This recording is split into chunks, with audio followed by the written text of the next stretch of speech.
नमस्कार, सुप्रभात। आज गुरुवार 28 जुलाई। हर हफ्ते की तरह सुबह 7:30 बजे हम मिल चुके हैं। Bhishma series of IKS talks में मैं स्वाति यादव आप सभी का बहुत-बहुत स्वागत करती हूँ। पिछले हफ्ते हमने जान लिया था सामाजिक संगठन इस टॉपिक के बारे में, कौटुंबिक उद्योग के बारे में हमने विस्तृत जानकारी ली थी। इस हफ्ते हम ग्राम कुल के बारे में जानने वाले हैं। दिलीप केळकर सर हमें मार्गदर्शन करने जा रहे हैं। सर आप हेलो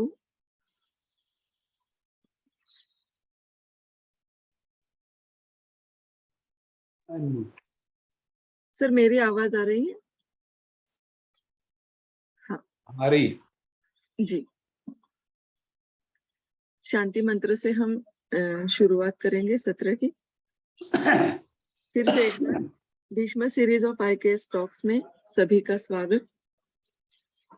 ओम पूर्णमदः पूर्णमिदं पूर्णात् पूर्णमुदच्यते पूर्णस्य पूर्णमादाय पूर्णमेवावशिष्यते। ओम शांति शांति शांति। धन्यवाद। मैं सर से विनती करती हूँ कि वो अपना सेशन शुरू करें।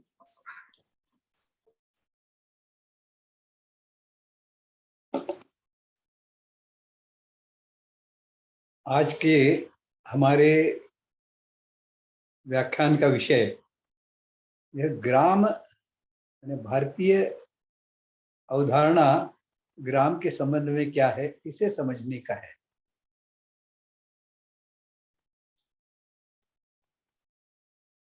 ग्राम कहने के बाद में कई ज्येष्ठ लोगों को अपने बचपन की याद आती होगी, गांव में रहे होंगे और उस समय कितने आनंद से वो रहते होंगे, इसकी भी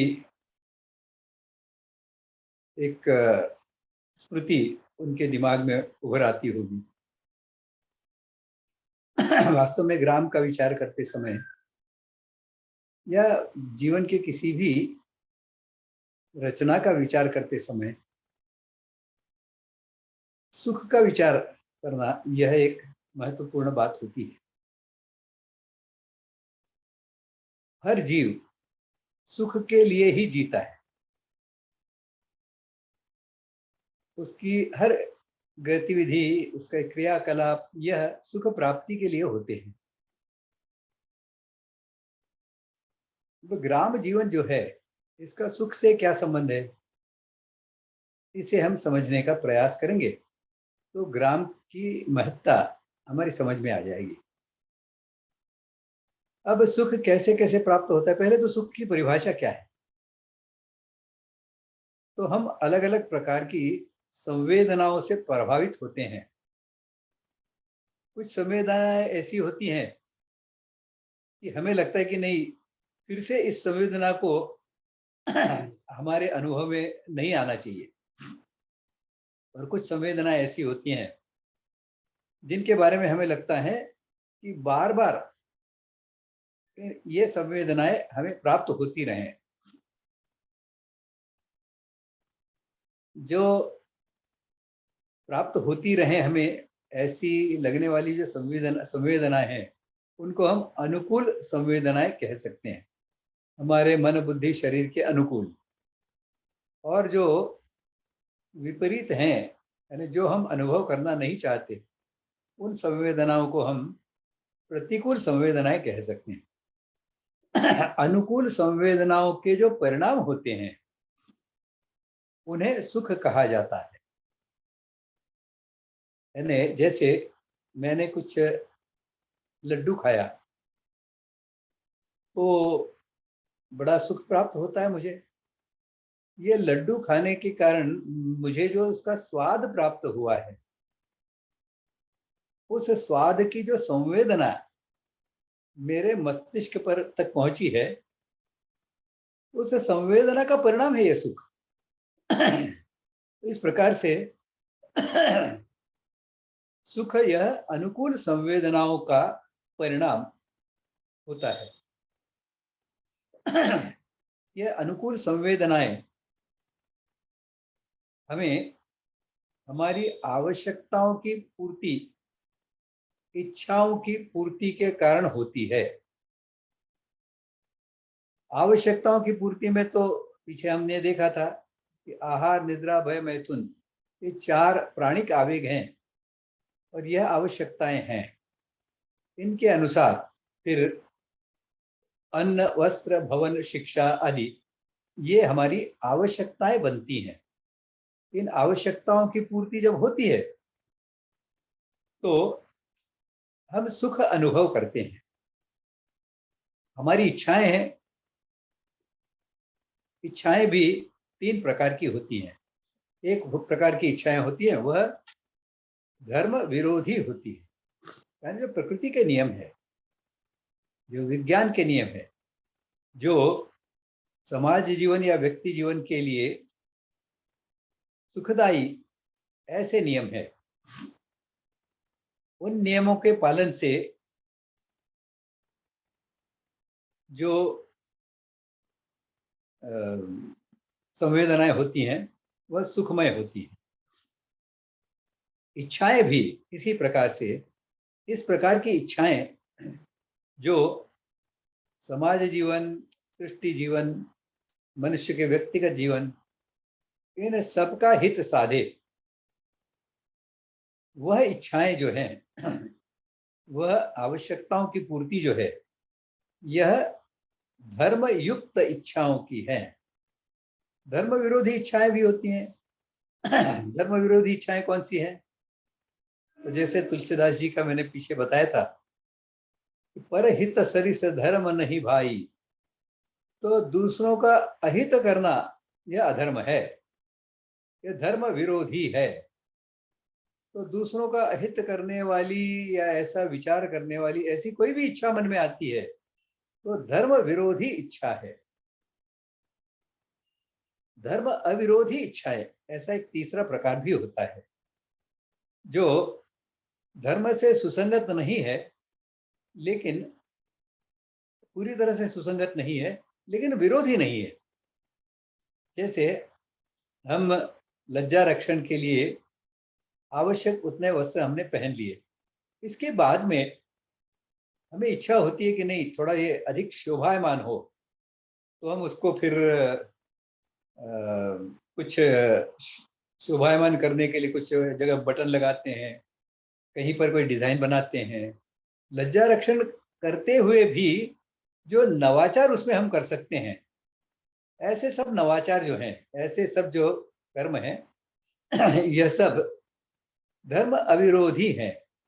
इससे नुकसान किसी का नहीं होने वाला, अहित किसी का नहीं होने वाला, और मेरी जो कपड़े मैंने पहने उसके कारण मेरी शोभा बढ़े। तो यह धर्म सुसंगत से आगे जाकर, धर्म सुसंगत तो यह है कि मेरे शरीर की रक्षा हो, मेरा लज्जा रक्षण हो, यह धर्म सुसंगत है। लेकिन धर्म अविरोधी में यह भी आ जाता है कि वो शोभा भी अच्छी बने उसकी, और अच्छा दिखे मुझे। तो यह है धर्म सुसंगत और धर्म अविरोधी इच्छाएं। तो धर्म अविरोधी इच्छाओं की पूर्ति से भी सुख प्राप्ति होती है। तो आवश्यकताओं की पूर्ति धर्म सुसंगत और धर्म अविरोधी इच्छाओं की पूर्ति, इससे सुख प्राप्त होता है। और आगे चलते हैं तो ध्यान में आता है कि इनकी आश्वस्ति यदि नहीं होती तो प्रकृति में जो अनिश्चितताएं हैं उनके फलस्वरूप ऐसी कभी परिस्थितियां आ सकती हैं कि मेरी आवश्यकताओं की पूर्ति न हो पाए, और वह नहीं होगी तो हम दुख का अनुभव करेंगे। उस प्रकार की पसंद नहीं है ऐसी संवेदनाओं का हमें अनुभव मिलेगा जो हम नहीं चाहते। इसके लिए निश्चिंतता, हमारी सभी आवश्यकताओं और धर्मयुक्त, धर्म अविरोधी इच्छाओं की पूर्ति की निश्चिंतता, यह भी सुख के लिए आवश्यक ऐसा एक पहलू है। इसे भी ध्यान में रखना होगा। अब आवश्यकताओं की पूर्ति का साधन क्या है? तो हम देखते हैं कि प्रकृति में जो विभिन्न प्रकार के संसाधन है, पदार्थ हैं, उन्हीं के कारण तो हम सुख प्राप्त करते हैं। वह यदि नहीं होंगे तो शायद हम एक दिन भी जी नहीं सकेंगे। इन संसाधनों के होने के कारण ही मानव जीवित रह सकता है। तो ये जो प्रकृति है, इस प्रकृति का संतुलन बना रहे, इस प्रकृति का शोषण न हो, प्रकृति में कुछ असंतुलन निर्माण न हो, प्रकृति में कुछ समस्याएं निर्माण न हो, क्योंकि इन समस्याओं का भुगतान तो अंत में मनुष्य को ही करना पड़ेगा। केवल मनुष्य को नहीं, मनुष्य की इस गलती का परिणाम पशु पक्षी प्राणी भी भोगेंगे, पेड़ पौधे भी भोगेंगे। इसलिए प्रकृति सुसंगत इस प्रकार से जीवन हो तो सुख प्राप्त होगा। प्रकृति से विसंगत ऐसा कुछ हम करेंगे, वैसे भी हम देखते हैं कि हमारा स्वास्थ्य जो है, इसकी प्रकृति के कुछ नियमों के अनुसार यह स्वास्थ्य ठीक रहता है। उन प्रकृति के नियमों के विपरीत हम यदि कुछ करते हैं, अब प्रकृति के से सुसंगत क्या है नियम आहार के बारे में? तो आहार ज्यादा भी नहीं होना चाहिए, कम भी नहीं होना चाहिए, ये उसका नियम है। इस प्रकार से हमें आहार प्राप्त होता है तो हम सुख प्राप्त करते हैं। इससे यदि हम ज्यादा खा जाते हैं तो ये प्रकृति विसंगत हो जाता है और दुख का कारण बन जाता है, और कम खाते हैं तो भी ये प्रकृति विसंगत हो जाता है और दुख का कारण बनता है। इसलिए प्रकृति सुसंगत रहना, जीवन जीना, यह भी मनुष्य के लिए सुख प्राप्ति की आश्वस्ति का एक बहुत प्रबल ऐसा कारण है। तो सुख प्राप्ति के लिए अभी तक हमने देखा, एक तो आवश्यकताओं की और धर्म अविरोधी सभी इच्छाओं की पूर्ति, इस पूर्ति के लिए निश्चिंतता, फिर प्रकृति सुसंगतता, इनके कारण सुख प्राप्त होता है। इसके अलावा ये तो प्रकृति से जुड़े हुए विषय हैं, इसके अलावा मनुष्य समाज जीवन का एक हिस्सा है, एक अंग है। समाज सुखी रहेगा तो मनुष्य सुखी रहेगा। इस दृष्टि से, समाज हित के दृष्टि से जब मनुष्य विचार करता है, तब दो प्रकार से यह विचार होता है। एक प्रकार का विचार जो होता है, उसका आधार स्वार्थ होता है, और स्वार्थ जब आधार होता है, स्वार्थ के आधार पर जब वो अन्यों के साथ में व्यवहार करता है तो स्वाभाविक रूप से स्पर्धा निर्माण होती है, उससे मैं अधिक हो जाऊं, उससे अधिक प्राप्त कर लूं। और केवल इतना ही नहीं, मैं प्राप्त उससे अधिक नहीं कर सकता तो वो कम प्राप्त कैसे करेगा? इस प्रकार का द्वेष, इस प्रकार की ईर्ष्या, संघर्ष, अशांति, ये सब समाज जीवन में व्याप्त हो जाते हैं, जो सुख छीन लेते हैं। दूसरा परस्पर संबंधों का आधार जो है वह आत्मीयता, प्रेम, सहानुभूति, जिसे हम कई व्याख्यान के सत्रों में कुटुंब भावना कहते आए हैं। कुटुंब भावना से जब जीवन चलता है, तब वह सुख की आश्वस्ति देता है। तो एकात्मता, आत्मीयता, कुटुंब भावना के आधार पर खड़ा समाज जीवन, यह भी सुख प्राप्ति की आश्वस्ति का एक और कारण है। अब इन सुख के जो कारण हैं, इनके आधार पर हम मानव जीवन का विचार करेंगे तो ध्यान में ऐसे आएगा कि ग्राम जीवन यह एक प्राकृतिक, यह एक स्वाभाविक, यह एक निरंतर सुख प्राप्ति करने वाला ऐसा एक समाज रचना का अंग है। वहीं शहर जो होते, यह प्रकृति सुसंगत नहीं होते, यह प्रकृति में दोष निर्माण कर मनुष्य के लिए समस्याएं निर्माण करते हैं। प्राणवायु की समस्या हो, शुद्ध जल पीने के लिए जल की व्यवस्था हो, इन सबको ये बिगाड़ देते हैं। इनके लिए बहुत सारे परिश्रम करने होते हैं। फिर समाज में आत्मीयता का भाव कम हो जाता है, जनसंख्या बहुत बढ़ जाती है, एक दूसरे से परिचय रहता नहीं है, और परिचय नहीं रहता है तो दूजा भाव निर्माण हो जाता है, ये मेरा है, अपना है। तो जैसी गांव में भावना होती है जनसंख्या कम होने के कारण, ऐसी शहर में नहीं रह पाती। तो फिर यह मेरा नहीं तो मैं इसके बारे में क्यों सोचूं, मैं अपने स्वार्थ का विचार क्यों ना करूं, ऐसी स्वार्थ की भावना पनपती है। और इस दृष्टि से नगर रचना या शहर रचना, यह एक ढंग से देखा जाए तो प्रकृति विसंगत है। यह प्राकृतिक संसाधनों की दृष्टि से कुछ भी निर्माण तो शहर में करती नहीं है। तो गांव में ही सब प्राकृतिक संसाधनों का निर्माण होता है, जो गांव से बटोर कर शहर में उनका उपयोग किया जाता है। तो शहर या नगर तो परजीवी होते हैं, गांव स्वावलंबी होते हैं, अपने परिश्रम पर और स्थानिक संसाधनों के आधार पर जीते हैं। तो इस दृष्टि से भी ग्राम रचना यह भारत में प्रधानता से पूरे राष्ट्र में रही। शहर या नगर यह भी रहे, लेकिन इनकी सीमा रही, आवश्यकता अनुसार इनकी रचना होती रही।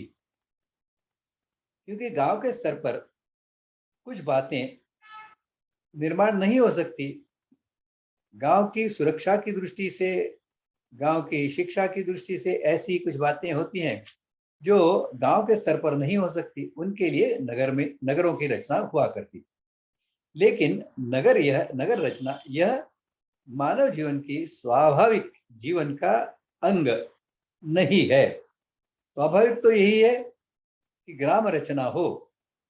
ग्राम रचना में जिस प्रकार का सुख मनुष्य, मानव जाति, और केवल मानव जाति नहीं तो पशु पक्षी प्राणी, ये सब जितने भी चर अचर हैं, ये सब प्राप्त कर सकते हैं, ऐसा नगर रचना में प्राप्त नहीं हो सकता। इस दृष्टि से भारत में हमेशा जीवन ग्रामाधारित रहा।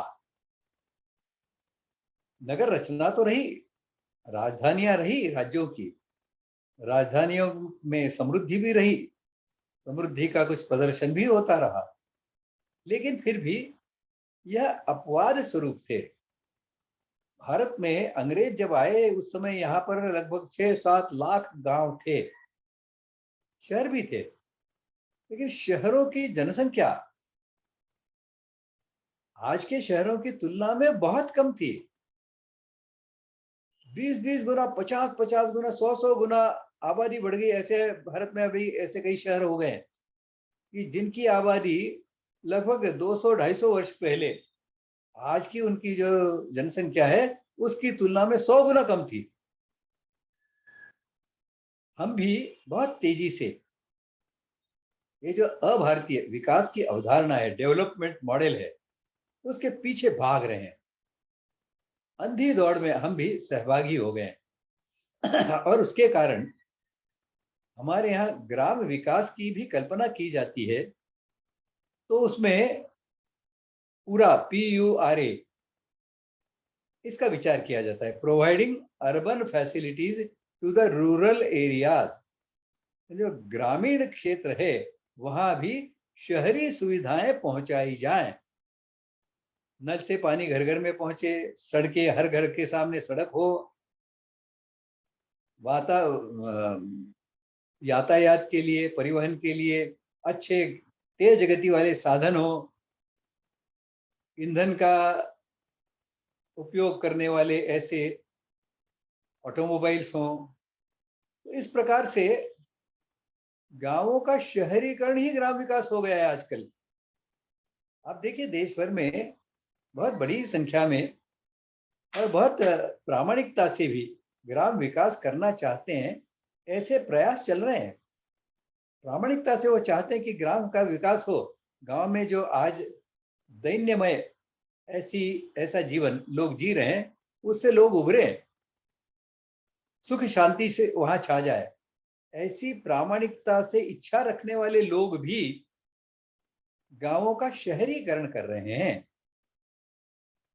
वह शहर में जो जो बातें हैं वो गांव में लाना चाहते हैं, लेकिन इससे गांव कभी भारतीय अवधारणा का ग्राम नहीं बनेगा, क्योंकि भारतीय ग्राम की अवधारणा भिन्न है। आज जिस प्रकार का उपभोग विश्व में मानव जाति कर रही है, उसे ठीक तरह से परखा गया है और ये पाया गया कि अमेरिका आज जिस प्रकार का जीवन जी रही है, अमेरिका की जनता जिस प्रकार का जीवन जी रही है, ऐसा ही जीवन यदि सारी पृथ्वी जीने लग जाए, सारी पृथ्वी की सारी मानव जाति उस प्रकार का जीवन यदि जीने लग जाए, तो 3.5 पृथ्वियों के संसाधनों की आवश्यकता होगी। हमारे पास तो एक ही पृथ्वी है, तो 3.5 पृथ्वियों के संसाधनों की आवश्यकता यदि निर्माण होगी, तो आप कल्पना करिए कि किस प्रकार का संघर्ष, किस प्रकार का संसाधनों के लिए युद्ध छिड़ जाएंगे देश, पूरे विश्व भर में। भारत की वर्तमान जो उपभोग की स्थिति है, प्राकृतिक उपभोग की, उसका भी आकलन किया गया है। यह है 0.8%, 0.8, यानी पूरी पृथ्वी में जितनी भी मानव जाति है, यह सब मानव जाति यदि भारत की जो जनता है इसके उपभोग के स्तर का उपभोग करती है, तो आज पृथ्वी के जो कुल मिलाकर संसाधन हैं, उसके 80% संसाधनों में पूरी दुनिया का काम हो जाएगा, मानव जाति का काम हो जाएगा। लेकिन आज हम देखते हैं कि ये पृथ्वी के 80% संसाधनों का उपभोग करने के उपरांत भी हम देख रहे हैं कि कितनी भीषण समस्याओं का सामना आज भारत कर रहा है, भारत की जनता कर रही है। गरीबी की रेखा में के नीचे बहुत बड़ी संख्या में लोग हमें दिखते हैं, और गरीबी है तो एक बहुत छोटा सा मापदंड है सुख के मापन का। सुख का मापदंड यदि लगाया जाए तो भारत में सुखी लोग कितने हैं, इसका सर्वेक्षण करेंगे तो शायद 10% भी नहीं निकलेंगे। बाकी सब लोग किसी न किसी दुख से परेशान हैं। 80% पृथ्वी का उपभोग करने के उपरांत भी जिस प्रकार की हमारी उपभोग की व्यवस्था है, ग्राम और नगरों की जो रचना है, गांव तोड़ तोड़कर नगरों को बढ़ाने की ऐसी एक दौड़ चल रही है देश में, उसके कारण बहुत बड़ी मात्रा में लोग दुख प्राप्त कर रहे हैं, सुख उनका छीना जा रहा है, ऐसा हमें दिखाई देता है। इसका हल क्या होगा? तो 2 इसके हल हो सकते हैं। एक तो सब लोग अमेरिका जैसा अधिकाधिक उपभोग का स्तर प्राप्त करें, लड़े झगड़े आपस में और संहार करके पृथ्वी की जो जनसंख्या है उसको आज की जनसंख्या के 30% कर दें, बाकी सबका कत्लेआम कर दें। तब जो 30% बचेंगे वह शायद पृथ्वी के उपभोग के लिए पर्याप्त जनसंख्या होगी, एक पृथ्वी के। यह कोई मानव का विकास कहा जा सकता है? यह तो हम विनाश की दिशा में जा रहे हैं। और हमारे लगभग सभी ग्राम विकास के जो प्रकल्प चलते हैं, प्रयास चलते हैं, यह सब धीरे धीरे हमें उसी दिशा में ले जाने वाले ऐसे प्रयास हैं, ऐसा हमें ध्यान में आएगा। अब ग्राम क्या होता है? तो ग्राम की एक मोटी मोटी परिभाषा यदि हम देखें तो ग्राम जीवन में सबसे पहली बात तो यह है कि यह कुटुंब भावना से ओतप्रोत हो। अब इसके बारे में बड़ा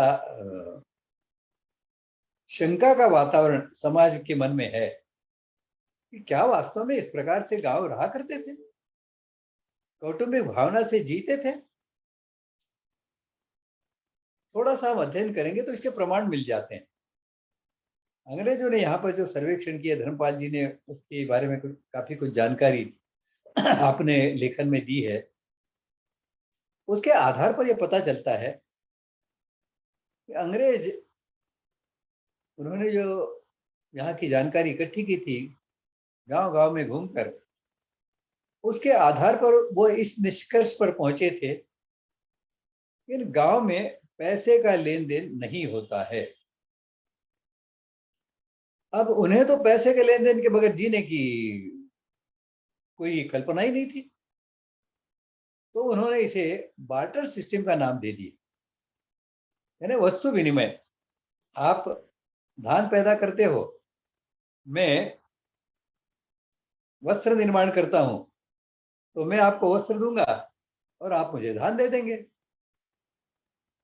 इसे वस्तु विनिमय कहते हैं। लेकिन हम थोड़ा विचार करेंगे तो ध्यान में आएगा ये वस्तु विनिमय की प्रथा तो चल नहीं सकती, क्योंकि आप किसान हैं, आप धान का निर्माण करते हैं, मैं कपड़े बनाता हूं और कपड़े आपको देता हूं। आपने किसी वर्ष कह दिया कि अरे भाई मेरे पास तो अब बहुत कपड़े हो गए, इस वर्ष मुझे कपड़े नहीं चाहिए, तो मैं कपड़े बुनने वाला, कपड़े निर्माण करने वाला, मैं तो भूखा मर जाऊंगा। सुनार का विषय लीजिए, सुनार और ये बुनकर है। सुनार कहेगा कि भाई मुझे तो कपड़े चाहिए, बुनकर कहेगा कि भाई देखो इस बार तो मुझे कोई गहने नहीं चाहिए, सोने की कोई वस्तुएं नहीं चाहिए।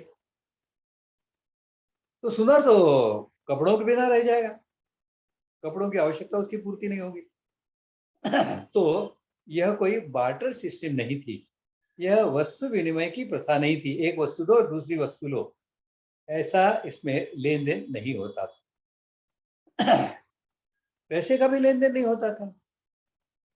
तो ये कैसे चलती थी, इसको अंग्रेज तो समझ नहीं पाए, लेकिन हम समझ सकते हैं।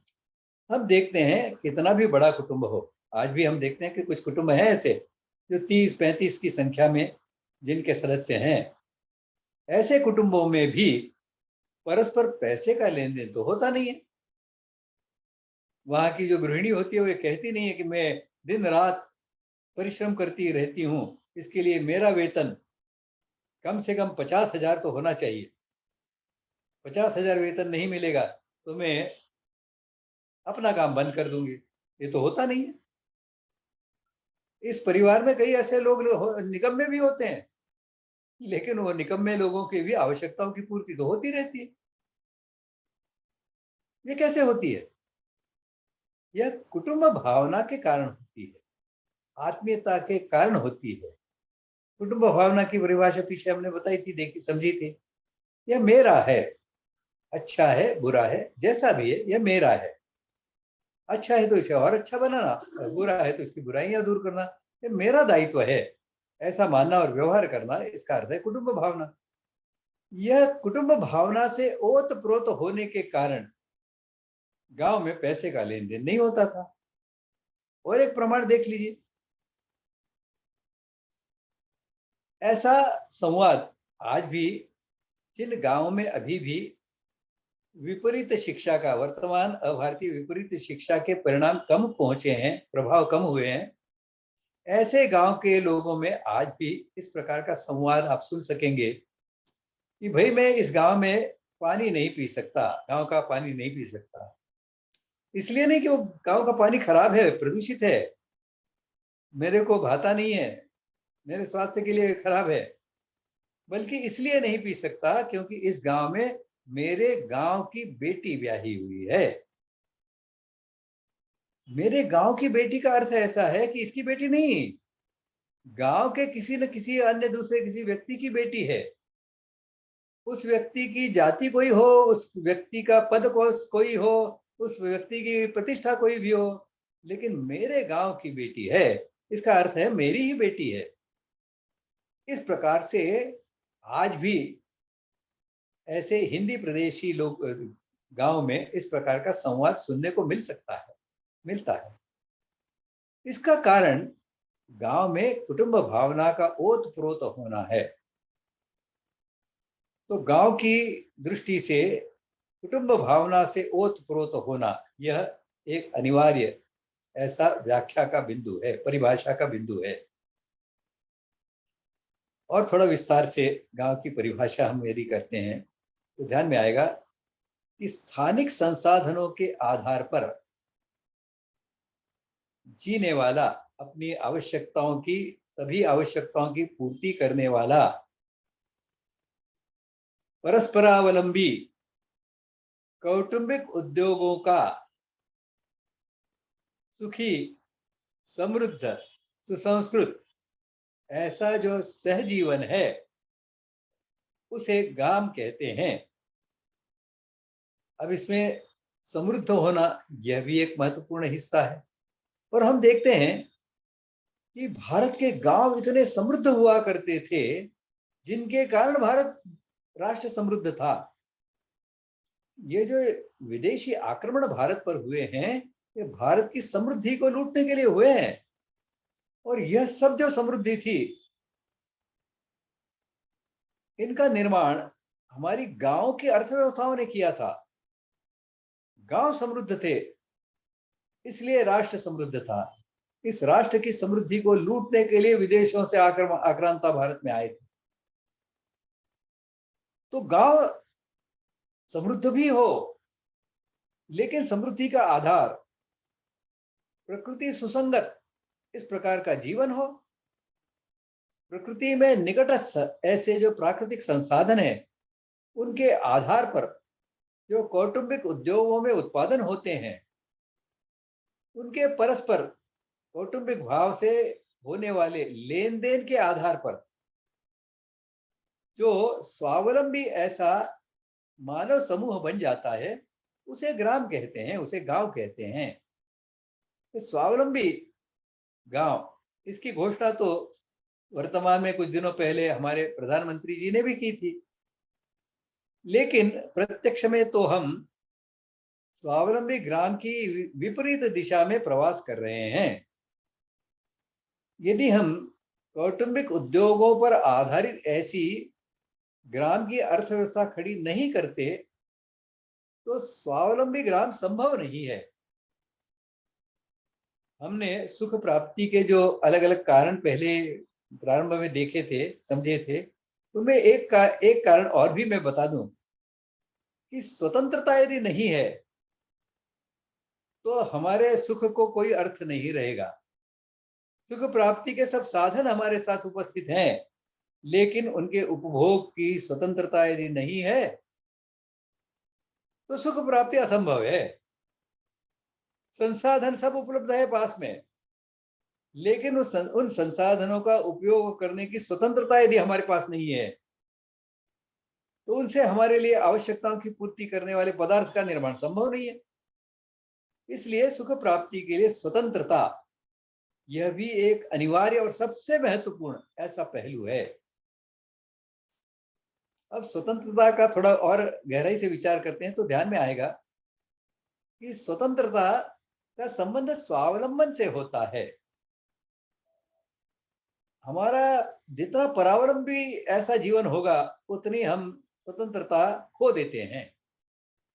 परावलंबी हुआ का अर्थ है कि उतनी परतंत्रता आ गई, उतने हम परजीवी हो गए, दूसरों पर निर्भर हो गए।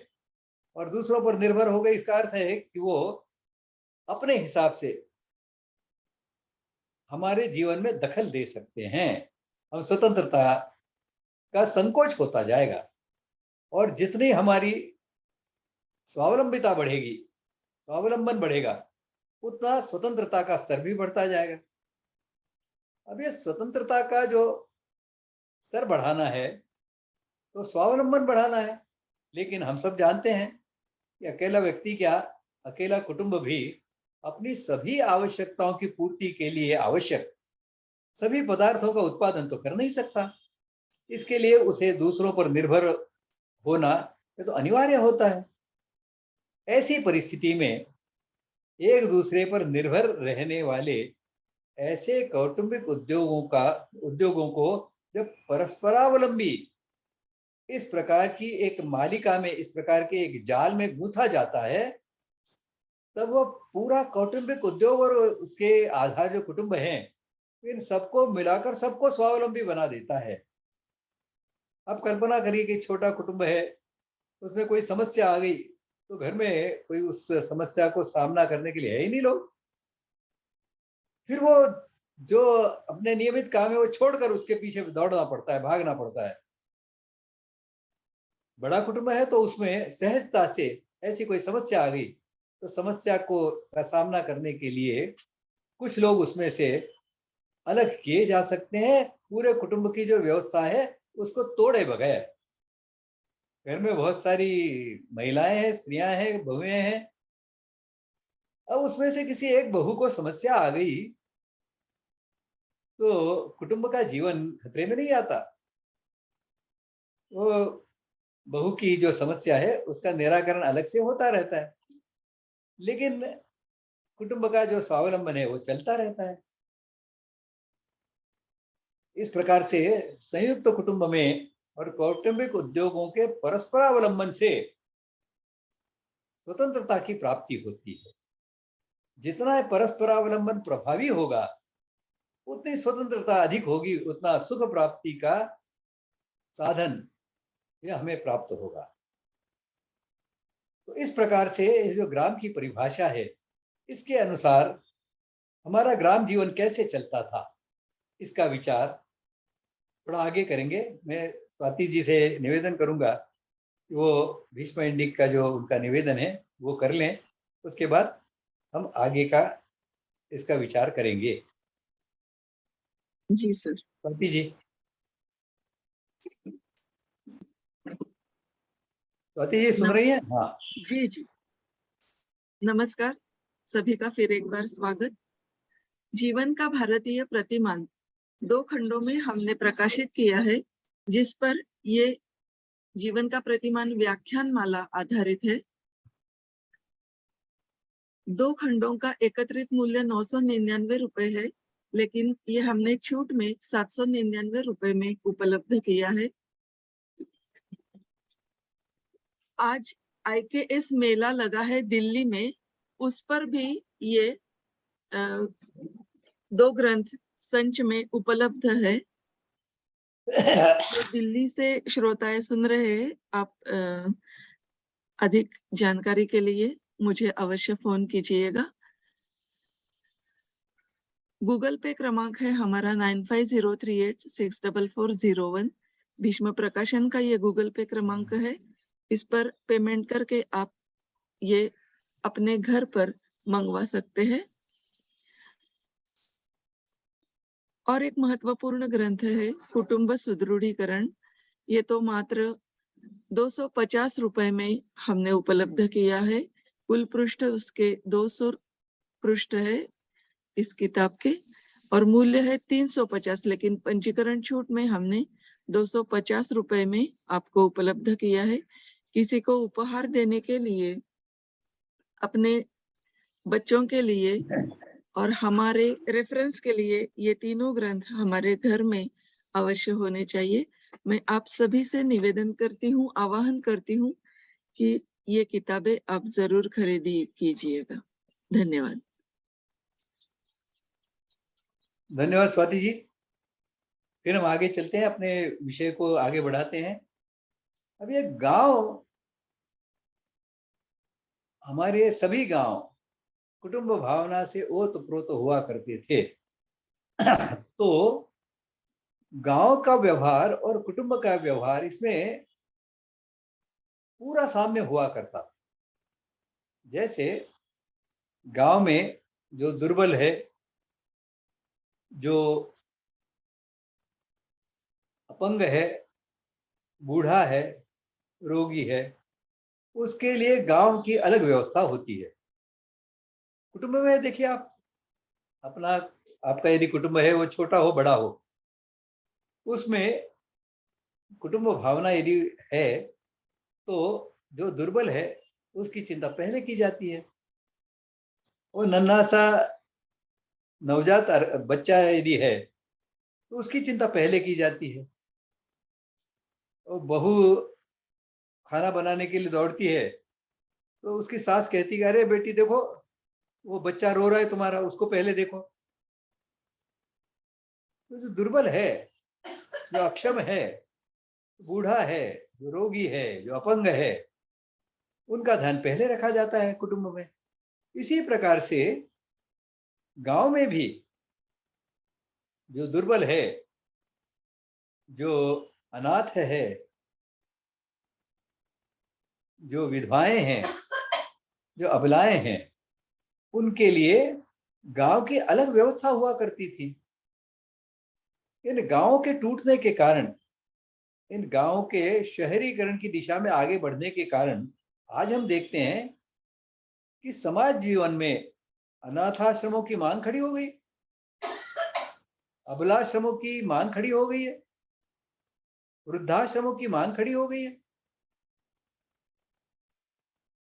बड़े बड़े अस्पतालों की आवश्यकता निर्माण हो गई है, क्योंकि घर में उसका इलाज हो ही नहीं सकता। घर में मुश्किल से 2-3 कमरे हैं, अब उसमें से एक कमरा यदि रोगी के लिए छोड़ दिया तो बाकी लोग कहाँ रहेंगे, ऐसी समस्या खड़ी हो जाती है। तो बड़े बड़े अस्पताल अब खड़े हो गए,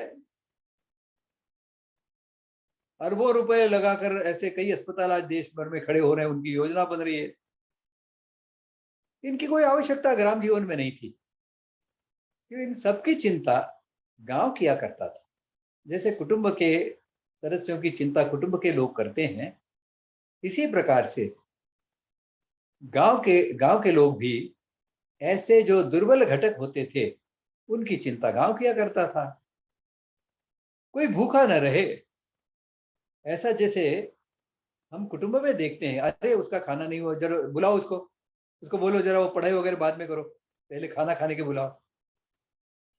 इस प्रकार से जैसे कुटुंब में होता है, ऐसा ही गांव में भी होता है। गांव में ऐसी पद्धति थी, जो पटेल हुआ करता था, उसके लिए नियम था, तो पहले गांव में पता करे कोई भूखा तो नहीं है, उसके बाद में वो खाना खाए। गांव में कोई आवश्यकताओं से वंचित न रहे, ये देखना गांव के जो ज्येष्ठ लोग होते थे, गांव के जो मुखिया होते थे, पंच होते थे, वो अपना दायित्व मानते थे। जैसे घर में सबकी आवश्यकताओं की पूर्ति हो, यह घर का जो मुखिया होता है वो देखता है, ऐसे ही गांव में होता था। घर में से जिस प्रकार से कोई अपराध करता है, तो ये तो अपना है, मेरा है, इसके लिए उसको कठोर दंड तो नहीं दिया जाता। कई बार तो उसको समझा कर उसको ठीक करने का, सुधारने का प्रयास किया जाता है। गांव में भी यही होता है। दंड तो, शारीरिक दंड तो एक अपवाद के रूप में होता था। अब गांव में भी जो ज्येष्ठ लोग हैं, वो जानते होंगे कि वो जब छोटे थे तब गांव में किस प्रकार से कुटुंब भावना वो थी। उसका एक लक्षण, एक प्रमाण और भी उनके सामने आएगा कि उस समय कोई लड़का यदि सिगरेट पीता हुआ पाया जाता, छोटा बच्चा, तो गांव का कोई भी बड़ा व्यक्ति, ज्येष्ठ व्यक्ति, उसको पकड़कर 2 लपड़ रसीद कर देता था। इसकी चिंता नहीं करता था, अरे मैं लपड़ मारूंगा इसको तो ये घर में जाके बताएगा और इसका बाप मुझसे झगड़ा करने के लिए आएगा। उस ज्येष्ठ व्यक्ति को ये पता होता था कि मैंने जो इसको लपड़ मारे हैं बिल्कुल ठीक किया है काम। यदि घर में जाके बताएगा तो उसके पिताजी भी उसको लपड़ लगाएंगे 2-4 और। तो इस प्रकार का भाव, अपनत्व का भाव, ये गांव में हुआ करता था। इसके लिए गांव में कोई भी अपराध करने से पहले 10 बार विचार करता था कि गांव का कोई भी व्यक्ति यदि मुझे देख रहा है तो अपराध करने से बाज आता। कुटुंब में यही होता है। तो इस प्रकार से गांव की जो व्यवस्थाएं थी, इन व्यवस्थाओं में भी कुटुंब की व्यवस्थाओं का साम्य था। अब देखिए, हर कुटुंब में शिक्षण, रक्षण, पोषण, ये तीनों व्यवस्थाएं तो होती हैं। ऐसी 3 व्यवस्थाएं गांव में भी होती थी। गांव की अपनी शिक्षण व्यवस्था होती थी, गांव का अपना विद्यालय होता था। आज तो परिस्थिति आ गई है कि गांव में जो विद्यालय हैं आज, तो गांव को तोड़ने वाले विद्यालय हैं, गांव को नष्ट करने वाले विद्यालय हैं। गांव से बच्चों को शिक्षित कर, शिक्षा कहना या नहीं कहना ये तो प्रश्न चिन्ह है उसके सामने, लेकिन जो भी वहां सिखाते हैं वो सिखा कर उनको शहर की ओर भगा देते हैं। क्योंकि गांव के विद्यालय हैं क्या? लेकिन हमारे गांव में तो गांव के विद्यालय हुआ करते थे। आज भी यदि किसी को ग्राम विकास करना है, स्वावलंबी ग्राम का निर्माण करना है, तो 2 चरण तो उसको बहुत आग्रह पूर्वक आगे चलना होगा। पहले चरण में तो गांव के जो ज्येष्ठ लोग हैं उनके मन में परिवर्तन करना कि ग्राम जीवन ही वास्तव में मानव जीवन का सार है, आवश्यक है, प्राकृतिक ऐसी रचना है। ये पहले गांव के ज्येष्ठ लोगों को समझाना। बाद में दूसरा चरण जो दृष्ट चरण होगा वह तो यह होगा कि गांव का विद्यालय शुरू करें, गांव में जो विद्यालय है उसको बंद करना, उसके स्थान पर गांव का विद्यालय, गांव के लिए विद्यालय ऐसा शुरू करना। तो ऐसी शिक्षण व्यवस्था गांव की हुआ करती थी जो गांव के लिए शिक्षा देती थी, गांव के सुख के लिए, गांव की आवश्यकताओं की पूर्ति के लिए कहां कहां कमियां हैं उसकी शिक्षा बच्चों को मिलती थी और उन कमियों को वो शिक्षा पूर्ति के बाद में उन आवश्यकताओं की कमियों को भी पूर्ति करते थे उनकी। ये सहजता से होता था। तो शिक्षण व्यवस्था जैसे कुटुंब में होती है, बच्चों को अच्छे संस्कार दिए जाते हैं, अच्छा बड़ों का व्यवहार देख देख कर वो सीखते हैं, ऐसे गांव में भी होता था। तो शिक्षण व्यवस्था कुटुंब में होती है वैसी गांव में भी होती थी। रक्षण व्यवस्था जैसी कुटुंब में होती है। आप देखेंगे कई ऐसे कुटुंब होते हैं जहां पर कुछ पड़ोस वालों के साथ में झगड़ा हो जाता है तो पुरुष सामने नहीं आता है झगड़ा करने के लिए, किसी घर की स्त्री सामने आती है। अब यह तो उसके वर्ण का स्वभाव के कारण है। वह क्षत्रिय वर्ण की तो स्त्री है, पुरुष क्षत्रिय वर्ण का है नहीं, वैश्य वर्ण का है। वो तो स्त्री को पीछे खींचता रहता है, अरे जाने दो ना, अरे जाने दो ना। और वो स्त्री कहती है अरे जाने कैसे दूं, क्योंकि वह क्षत्रिय वर्ण की है। तो हम देखते हैं कि यह जो रक्षण व्यवस्था है तो हर कुटुंब का अनिवार्य हिस्सा होती ही है। और फिर पोषण व्यवस्था, कुटुंब के हर व्यक्ति का पोषण हो, उसकी जो आवश्यकता है उनकी पूर्ति हो। जैसे कुटुंब में देखा जाता है पोषण व्यवस्था के माध्यम से, इसी प्रकार की तीनों व्यवस्थाएं गांव में भी होती थी। और तीनों का लक्ष्य यही होता था जो कुटुंब के जीवन का लक्ष्य होता था कि शिक्षण व्यवस्था है तो गांव का कोई भी बच्चा उसकी पात्रता के अनुसार शिक्षा को ग्रहण करे, इसके प्रयास होते थे। वो कला के क्षेत्र में यदि विशेष रुचि रखता था तो कला के क्षेत्र में आगे बढ़ता था, कारीगरी के क्षेत्र में आगे बढ़ता था, विद्वत्ता के क्षेत्र में आगे बढ़ता था, रक्षण व्यवस्था के क्षेत्र में आगे बढ़ता था।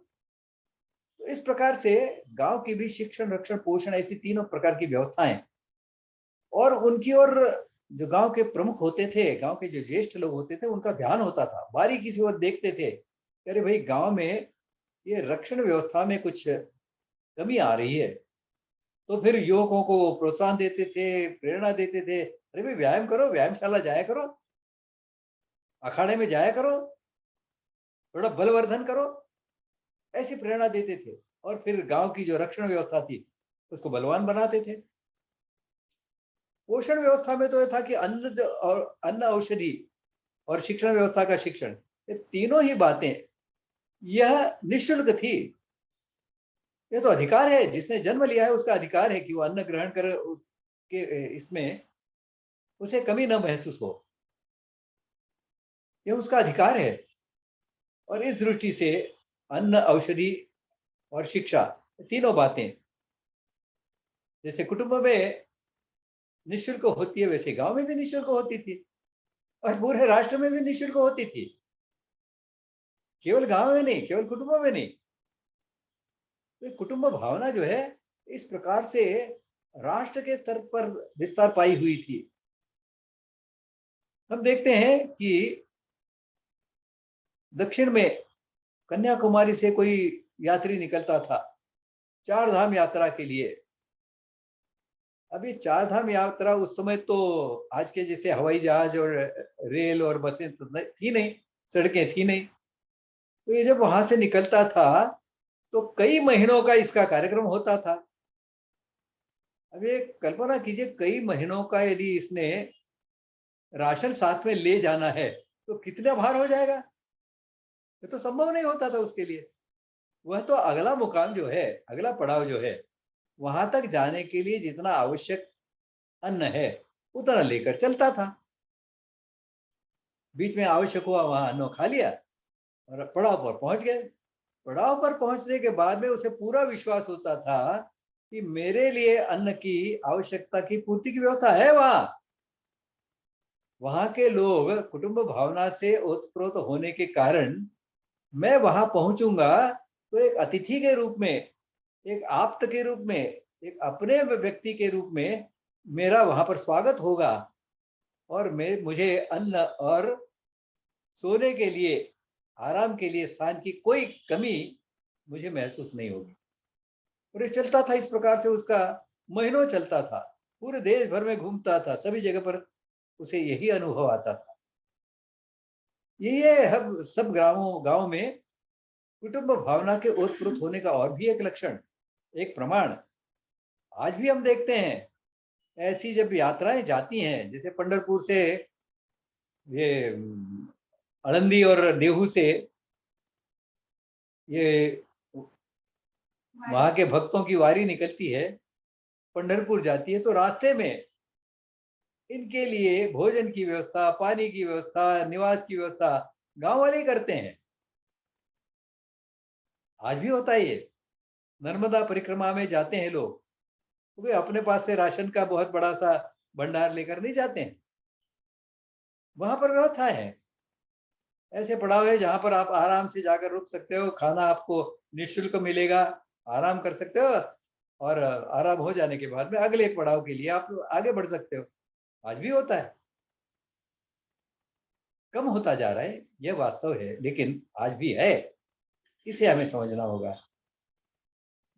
तो कुटुंब का जो जीवन है वह वास्तव में ग्राम जीवन का लघु रूप हुआ करता, और ग्राम जीवन यह कुटुंब का थोड़ा सा विस्तारित ऐसा रूप हुआ करता था। गांव स्वावलंबी हुआ करते थे, परस्परावलंबी कौटुंबिक उद्योगों के आधार पर। ये कौटुंबिक उद्योग जब होते थे तो स्वाभाविक रूप से आनुवंशिकता से चलते थे, और आनुवंशिकता से चलने के कारण आवश्यकताओं की पूर्ति का संतुलन ये गांव में बना रहता था। जनसंख्या बढ़ते समय सुनारों की जनसंख्या जिस प्रमाण में, अनुपात में बढ़ेगी, उसी अनुपात में जो कुम्हार है उसकी भी बढ़ेगी, जो सुतार है उसकी भी बढ़ेगी, तो संतुलन बना रहता था। किसी कारण से जनसंख्या में कमी आती थी तो इसी प्रकार से संतुलन फिर भी बना रहता था। इसके लिए जनसंख्या के साथ में भी यह परस्परावलंबन पर आधारित स्वावलंबी जीवन जो है यह प्रभावित नहीं होता था, ये जीवन चलता रहता था, निरंतरता रहती थी इसमें। इसीलिए हजारों लाखों वर्षों से गांव स्वावलंबी रहे। और एक आपको उदाहरण बताऊं, ये गांव कैसे स्वावलंबी थे, किस प्रकार से राजा के ऊपर निर्भर नहीं थे। वास्तव में राजा इन पर निर्भर था। राजा के ऊपर इनकी जो निर्भरता थी वो केवल सुरक्षा के मामले में हुआ करती थी। जो विदेशी शक्तियां हैं उनसे सुरक्षा प्राप्ति के लिए होती थी। जनपद या नगर रचना जो होती थी उनसे इनकी अपेक्षा केवल इतनी होती थी, ये गांव छोटे होते थे, इनकी सुरक्षा व्यवस्था छोटी होती थी, तो कोई डकैतों का जत्था आकर गांव को लूट न ले जाए, इसके लिए नगर रचना होती थी, पुलिस की रचना नगर में होती थी, और वह इस ऊंचे स्तर की सुरक्षा की व्यवस्था करती थी। विद्यालय हुआ करते थे, बड़े विद्यालय तो नगर में हुआ करते थे। कुल मिलाकर समाज जीवन के को व्यवस्थित चलाने के लिए जो प्रबंधन की आवश्यकता होती थी, उसके कार्यालय नगर में होते थे। उनके लिए केवल नगर होते थे, बाकी तो गांव में चलता था। तो गांव स्वावलंबी बने रहते थे। अब इन स्वावलंबी गांवों का जो जीवन होता था वह कैसा होता था, इसका भी थोड़ा विचार करें। इनमें जो कौटुंबिक उद्योग होते थे वह गांव के लोगों की आवश्यकता कितनी है उसके अनुसार उत्पादन करते थे। मांग के अनुसार उत्पादन, और मांग के बाद उत्पादन नहीं, कई बार तो मांग के पहले उत्पादन तैयार होता था। अरे भाई ये मांग आने वाली है, इसकी बैलगाड़ी का पहिया बिगड़ रहा है, खराब हो रहा है, इसकी मांग आने वाली है, उससे पहले वो सुधार होता था, वो बना के तैयार रखता था पहिया। केवल अन्न ऐसी बात थी कि उसमें कहा गया था अन्नम बहुपूर्वी, अन्न उपजाओ। प्रकृति की जो अनिश्चितताएं हैं इनसे मानव जीवन प्रभावित न हो, कष्ट में न हो पड़े, इसके लिए अन्न का निर्माण तो जितना बना सके उतना था, उसको संचय करके रखा जाता था। गांव की अपनी पानी की व्यवस्था होती थी। हमारे गांव पानी की व्यवस्था से संपन्न होते थे। हर गांव में कम से कम 2 या 3 तालाब तो होते ही थे। हजारों लाखों वर्षों से भारत यह तालाबों का देश रहा है। भारत की आबादी दुनिया की आबादी की दृष्टि से देखा जाए तो लगभग 3 गुना घनी है, लगभग 3 गुना। लेकिन फिर भी भारत में कभी भी पानी की किल्लत समाज में महसूस नहीं हुई। उसका कारण यह था कि बाकी समाज तो नदियों के किनारे जहां जल उपलब्ध है, नदियों के किनारे बसते रहे। भारत में तो इस बढ़ी हुई आबादी के कारण हमने तालाब संस्कृति को जन्म दिया था।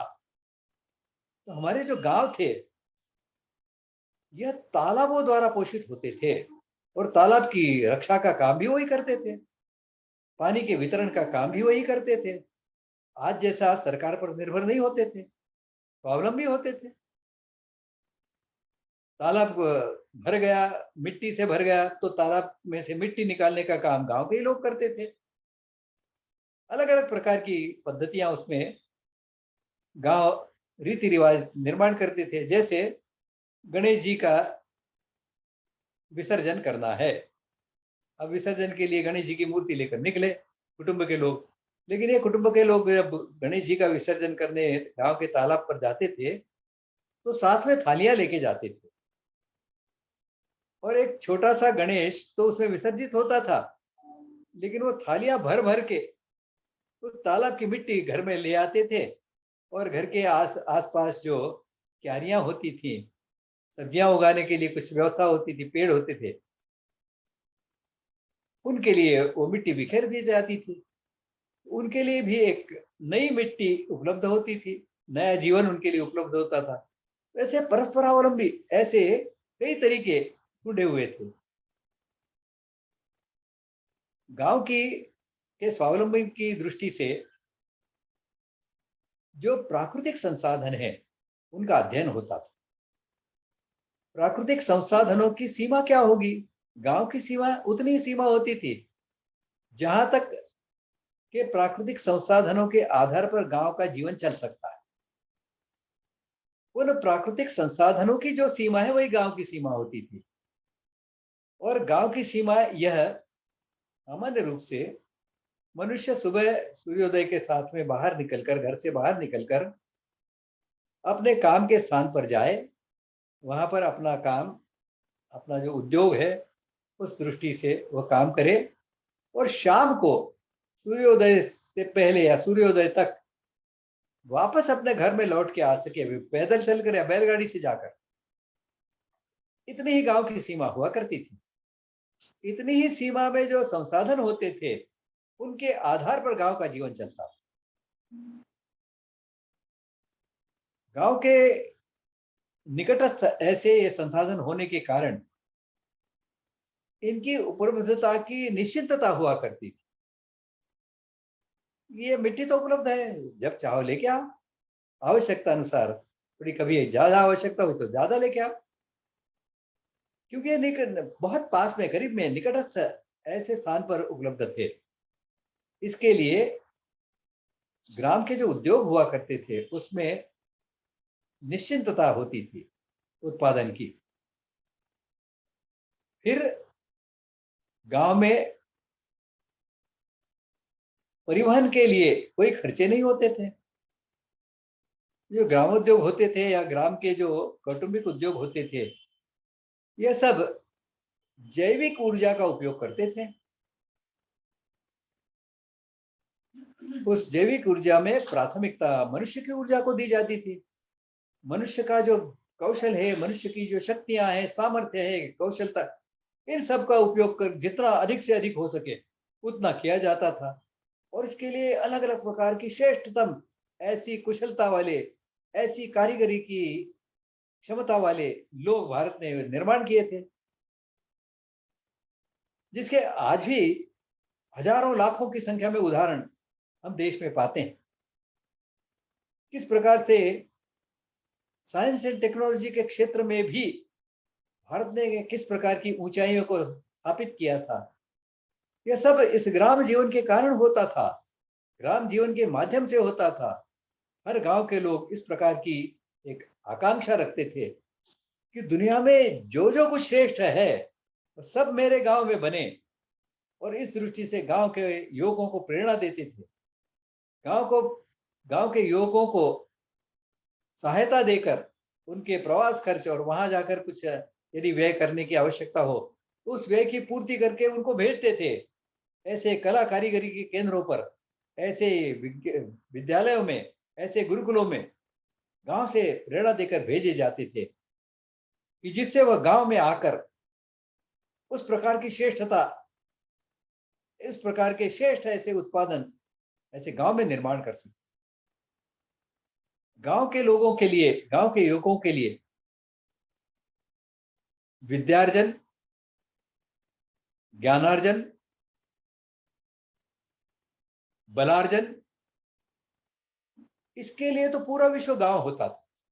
पूरा विश्व मेरा गांव है, कहीं भी चले जाते थे, जहां भी ज्ञान उपलब्ध हो, जहां भी कौशल उपलब्ध हो, जहां भी सामर्थ्य उपलब्ध हो, वहां चले जाते थे। गांव की ओर प्रोत्साहन और प्रेरणा मिलती थी।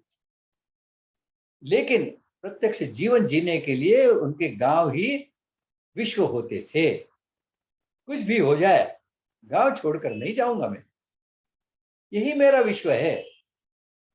इस गांव ने मेरा पालन पोषण किया है, मुझे आज तक सामर्थ्यवान ऐसा युवक बनाया है, तो मेरी कुछ जिम्मेदारियां हैं इस गांव के प्रति। इस प्रकार की भावना गांव के युवकों में होती थी। इसके आधार पर गांव चलते थे। आज हम देखते हैं इन सभी बातों को हमने लगभग लगभग नष्ट कर दिया है।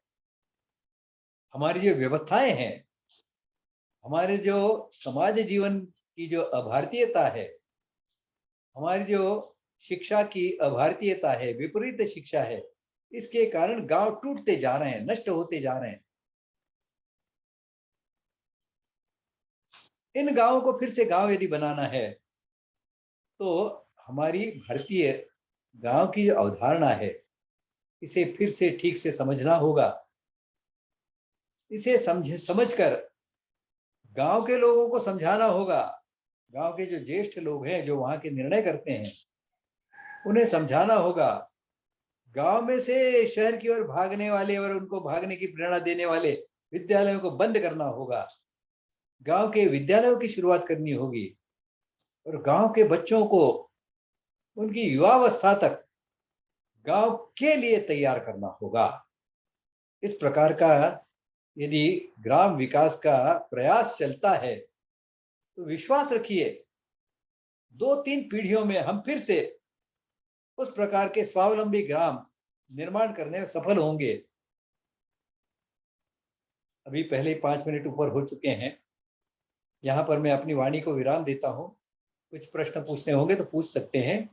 अगला हमारा जो सत्र होगा, यह ग्राम का जो अगला स्तर है, कुटुंब का स्तर हमने देखा आश्रम व्यवस्था में, कुटुंब का पहला स्तर था, उसका दूसरा स्तर ग्राम का है, तीसरा स्तर जो है यह राष्ट्र का है। अगला हमारा जो सत्र होगा उसका विषय होगा हिंदू राष्ट्र। इतना कहकर मैं अपनी वाणी को विराम देता हूं। धन्यवाद। धन्यवाद सर। गौतम जी पहला सवाल पूछना चाहते हैं। गौतम जी पूछिए। नमस्कार। नमस्कार। नमस्कार, मेरी आवाज सुनाई दे रही है ठीक से? जी थोड़ा जोर से। हाँ जी।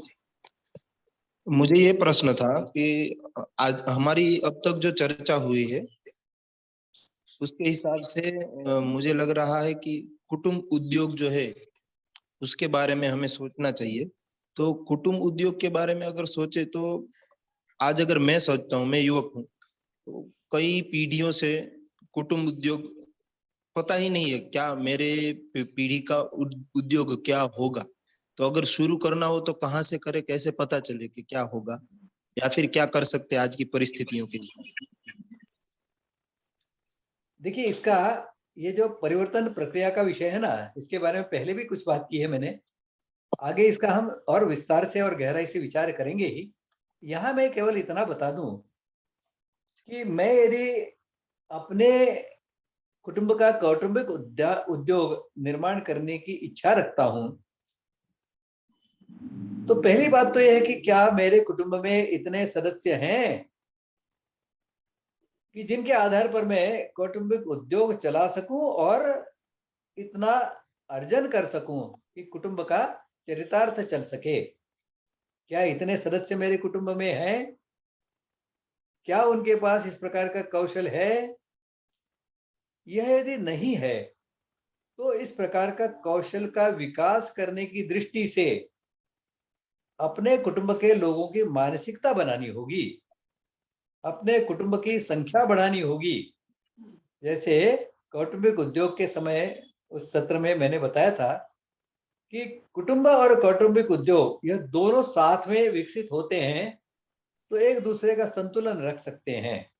इस कुटुंब में इस पीढ़ी में 4 बच्चे, इस प्रकार से 3 पीढ़ियों तक जब इस कुटुंब में व्यवहार होगा तो तीसरी पीढ़ी में इस कुटुंब के सदस्य 30 की संख्या में होंगे।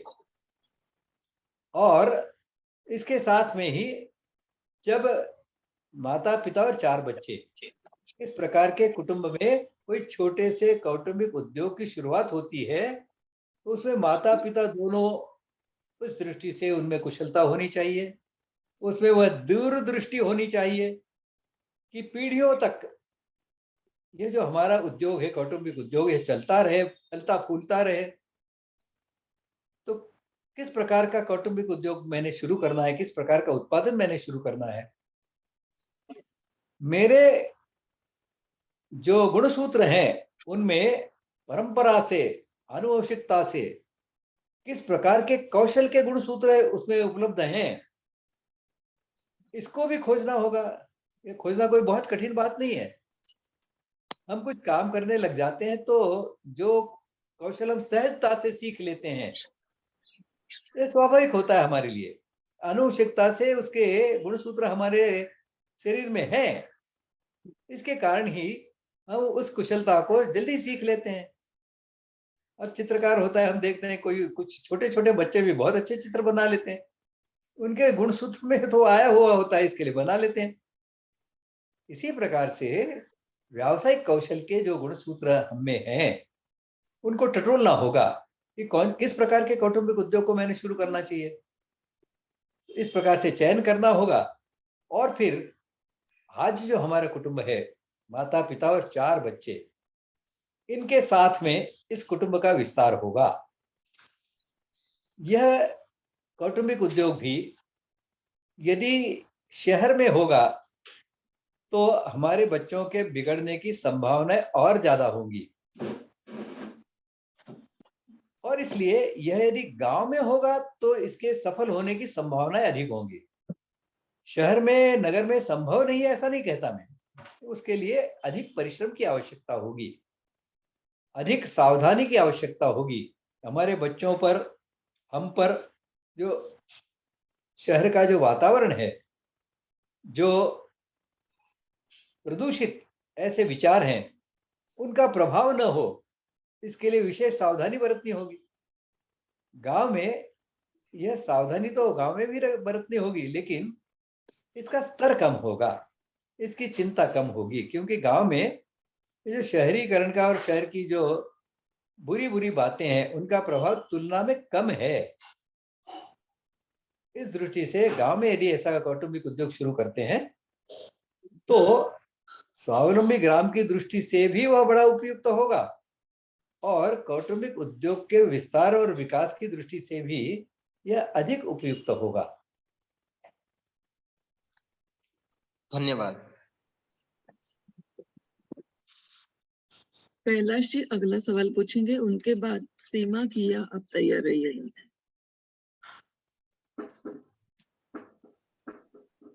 मैं तो कैलाश ये जी। कह रहा था, हाँ, हमारा जो आपने जो तालाब वाला उदाहरण बताया, मैंने एक जगह पढ़ा था कि तालाब की जो वर्ष में एक बार सफाई करते थे, उसमें से जो मिट्टी निकलती थी उसमें से ककैया ईंट बनाते थे, और वो पतली ईंट होती थी, उससे मकान बनाते थे, और वो ईंटें जो है विदेशों में सप्लाई होती थी, बदले में सोना आता था। यानी यहाँ से ईंटें जो है, ककई ईंट जो है तालाबों की मिट्टी से निकालती थी, और इतनी पक्की होती थी, पकाने के बाद वो जो है तोड़ने के लिए विशेष प्रयास करने पड़ते थे उसको।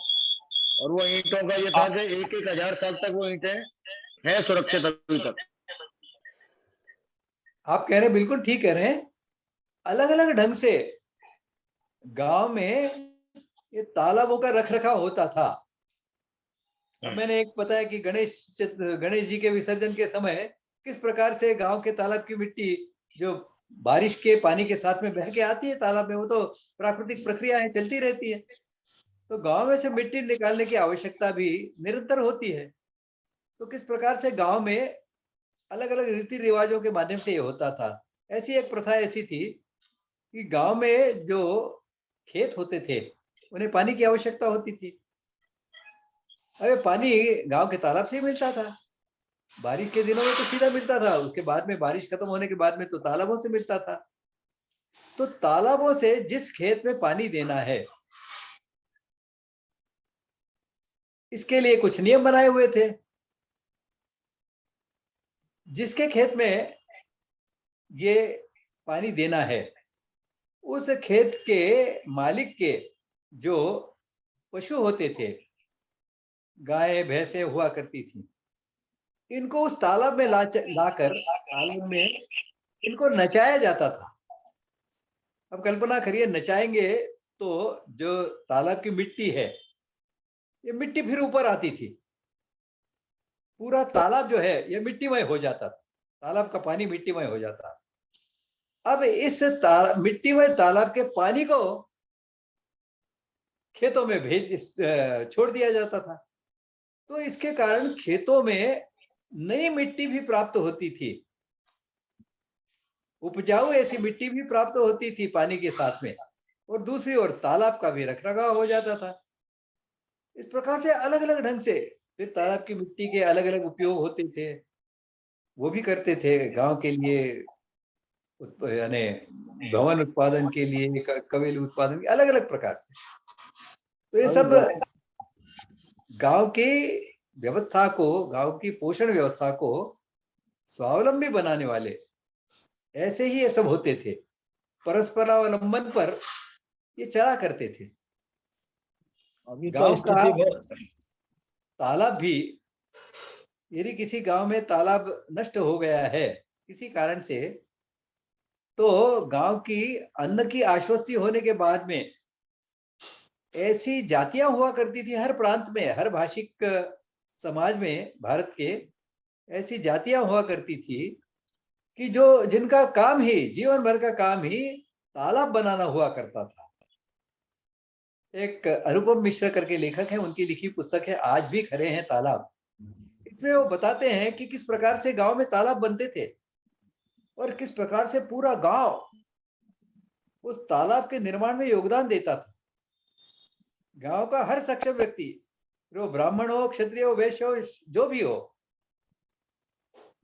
हर सक्षम व्यक्ति, उसकी आयु कितनी भी हो, यदि काम करने में सक्षम है, ऐसे सब व्यक्ति वहां पर श्रमदान करते थे और उसके आधार पर तालाब बनता था। उन तालाब बनाने के लिए मार्गदर्शक करने वाली जो जातियों के लोग होते थे, वो मेहमान होते थे इन गांवों के। इन गांव में आकर अतिथि के रूप में उनका सत्कार होता था, उनका पूजन भी होता था, उनको सम्मान मिलता था, उनके जीवन की आश्वस्ति होती थी, खाने पीने की, रहने की व्यवस्था गांव करता था। और इस प्रकार से जो तालाब बनते थे, वह तालाब गांव के तालाब हुआ करते थे और इसलिए गांव का हर व्यक्ति, ये मेरा तालाब है, ये बिगड़े नहीं, खराब नहीं हो, इस दृष्टि से उस तालाब का रक्षण करता था। अभी तो स्थिति हुई ना हमारे तालाबों पर, भारतीय जीवन में, ग्राम जीवन में रही है और इन्हें समझना पहले यह सबसे महत्वपूर्ण है। समझेंगे, उसका महत्व ध्यान में आएगा और महत्व लोगों तक पहुंचाएंगे, लोगों में एक अनुकूलता बनेगी, तो फिर उन व्यवस्थाओं को फिर से स्थापित करना संभव हो पाएगा। अभी तो तालाबों के कारण जो निकास की व्यवस्था है पानी की, वो ना होने के कारण वह पानी जो है गांव को परेशान कर रहा है, शहरों को परेशान कर रहा है, क्योंकि सारे निकास खत्म हो गए हैं। पहले जो हमारी सिंधु घाटी की सभ्यता और उनमें सब में रहती थी, तो निकास का सर्वप्रथम ध्यान रखा जाता था। अब पानी के निकास की कहीं व्यवस्था ही नहीं रहती आजकल शहरी नियोजन में, गांव के नियोजन में भी, शहरी नियोजन में भी। इसीलिए देखा इस बार कितना बाढ़। आपका कहना बिल्कुल ठीक है। इसीलिए हमारे देश में देखो, बाढ़ भी आया करती थी। बारिश, ये जो उत्तर की नदियां है ना, हिमालय से निकलने वाली, इनमें तो 2 बार बाढ़ आती है, एक तो बारिश में और दूसरी गर्मियों में। गर्मियों के में वहां का बर्फ पिघल जाता है, उसकी भी बाढ़ आती है। लेकिन हमारी गांव की रचना ऐसी हुआ करती थी कि बाढ़ आई तो एक तात्कालिक रूप में वहां से हट जाते थे, दूसरी जगह पर कुछ दिनों के लिए रुक जाते थे और जैसे ही बाढ़ चली जाती थी फिर वापस लौट के आते थे। तो इस प्रकार से बहुत सहजता से लोग जीते थे, प्रकृति के साथ में जीते थे। आजकल तो ये हो गया है कि आपने जैसे बताया कि इनका पानी जो है, बाढ़ का पानी आया है, जाएगा कहाँ? गांव के पास से नदियां बहती हैं, इनमें जो पानी आ गया ज्यादा तो गांव को पानी से ग्रस्त कर देता है।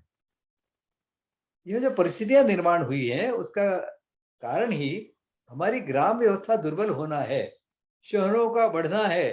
फिर इतने बढ़ते जा रहे हैं कि वहां से अलग अलग स्थानों से आने वाला पानी गांव की नदी तक पहुंच ही नहीं पाता।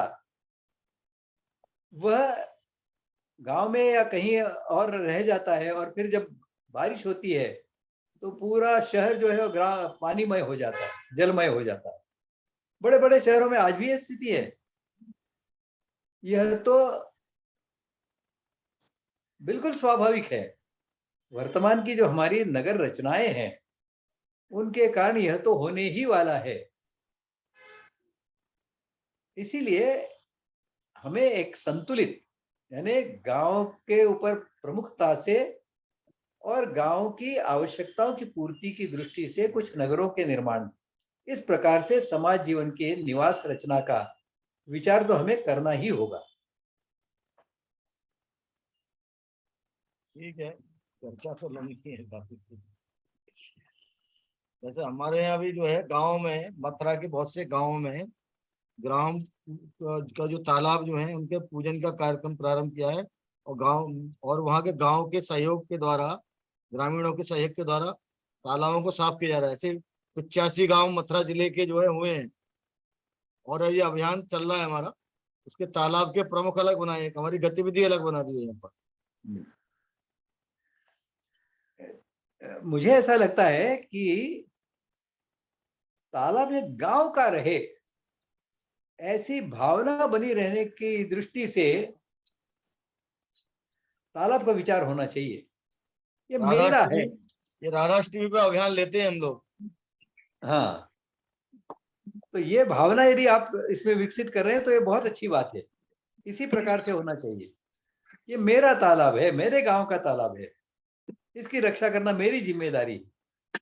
ये हमारे गांव, हमारे जिले में 85 तालाब है गए, और पूरा ब्रज प्रदेश का आ जाए तो लगभग 1,500-2 हजार तालाबों में ये व्यवस्थाएं प्रारंभ हुई है। गांव का तालाब मेरा अपना तालाब है, वहां से अतिक्रमण भी हटवाए हैं, और वहाँ स्वच्छता भी है, पानी के निकास की व्यवस्था भी की है। ये चल रहा है, हमारे यहाँ प्रयास चल रहा है। बहुत अच्छा। सीमा ठीक है। जी अगला सवाल पूछिए। हाँ ठीक है, उनके पूछिए। बाद डॉक्टर नीलम महाजन आप तैयार रहिएगा। सीमा घिया। सीमा जी आप सुन रही है क्या?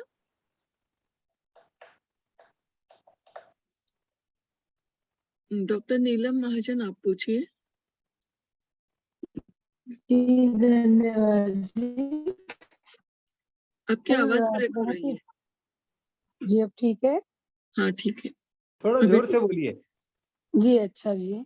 जी जी, मेरा ये प्रश्न था कि मैं आपका व्याख्यान माला 2-3 बार से मैंने सुनना शुरू किया, तो काफी जो है ज्ञानवर्धक है, और आजकल के जो परिप्रेक्ष्य में बहुत ही महत्वपूर्ण है। बट मैं आपसे ये मार्गदर्शन चाहूंगी कि जैसे मेरा एक संयुक्त कुटुंब प्रभु कृपा से मेरी जो शादी हुई, संयुक्त कुटुंब था हमारा 5 भाइयों का। सबके बच्चे बहुत अच्छे से सुशिक्षित हुए और बहुत अच्छी-अच्छी पदवियों पर कार्यरत हैं। तो जो एक चीज़ में एक समस्या से जो जूझ रहा है परिवार, कि जो बच्चे हैं उनके पैकेज बहुत अच्छे हैं, और बहुत बढ़िया-बढ़िया कर रहे हैं अपने-अपने फील्ड में, समाज की सेवा भी कर रहे हैं। मगर वो इस बात को नहीं समझ पा रहे कि उनको कुटुंब विस्तार भी उनका कर्तव्य है। तो वो कोई तो कह रहा है हमने बच्चा जो है बच्चा ही नहीं करना है, कोई कहता है कि हमारे लिए एक ही काफ़ी है, इसको ही पाल लें। तो मतलब हम लोग अपने तरीके से, क्योंकि जो घर के बड़े हैं वो भी ईश्वर कृपा से बड़े शिक्षित हैं, सब लोग अध्यापन में ही रत हैं, और राष्ट्र भावना से भी ओतप्रोत हैं। परंतु हम बच्चों को ये समझा नहीं, अधिकतर बच्चों को कुटुंब में समझा नहीं पा रहे कि उनको जो है ये जो जैसे आपने कौटुंबिक उद्योग का उदाहरण दिया, कुटुंब प्रबल होगा तभी कौटुंबिक उद्योग सफल होंगे। ये वाक़ई में बहुत ही गंभीर विषय है इस वक़्त। तो हम जैसे जो हैं उनको आपका मार्गदर्शन चाहिए, इसको हम व्यावहारिक रूप कैसे मैंने सुन लिया, ठीक है, मुझे अच्छा लगा, मगर ये मैं सुनूँ उसके बाद मेरे आस-पास के बच्चों में मैं घटित होता हुआ देखूँ, तभी जो समाज प्रकृति संगत या धर्म संगत बना पाएँगे हम लोग धीरे-धीरे। जैसे आपने कहा 2 या 3 पीढ़ियाँ निकलेंगी, बिल्कुल मैं सहमत हूँ। मगर आप मार्गदर्शन करें, और जैसे तालाबों की समस्या, क्योंकि मेरे मन में ये 2-3 चीज़ें काफ़ी घूमती रहती हैं। मैं सेवानिवृत्त प्राध्यापिका हूँ मैं भी। तो मुझे भी ये लगता है कि जो मैं मतलब इन चीज़ों से के लिए हम कुछ करें। तो ये 2-3 चीज़ें में मार्गदर्शन आपका चाहिए, तो आप थोड़ा बताएँ कि कैसे इस हाँ, युवा इसमें पीढ़ी को हम। इसमें सुने, जी, इसमें कैसा है कि पढ़ना लिखना और शिक्षित होना ये दो भिन्न बातें हैं। जी, शिक्षित में तो संस्कार भी आते हैं, जी, यहाँ कुछ संस्कारों की कमी आ गई है।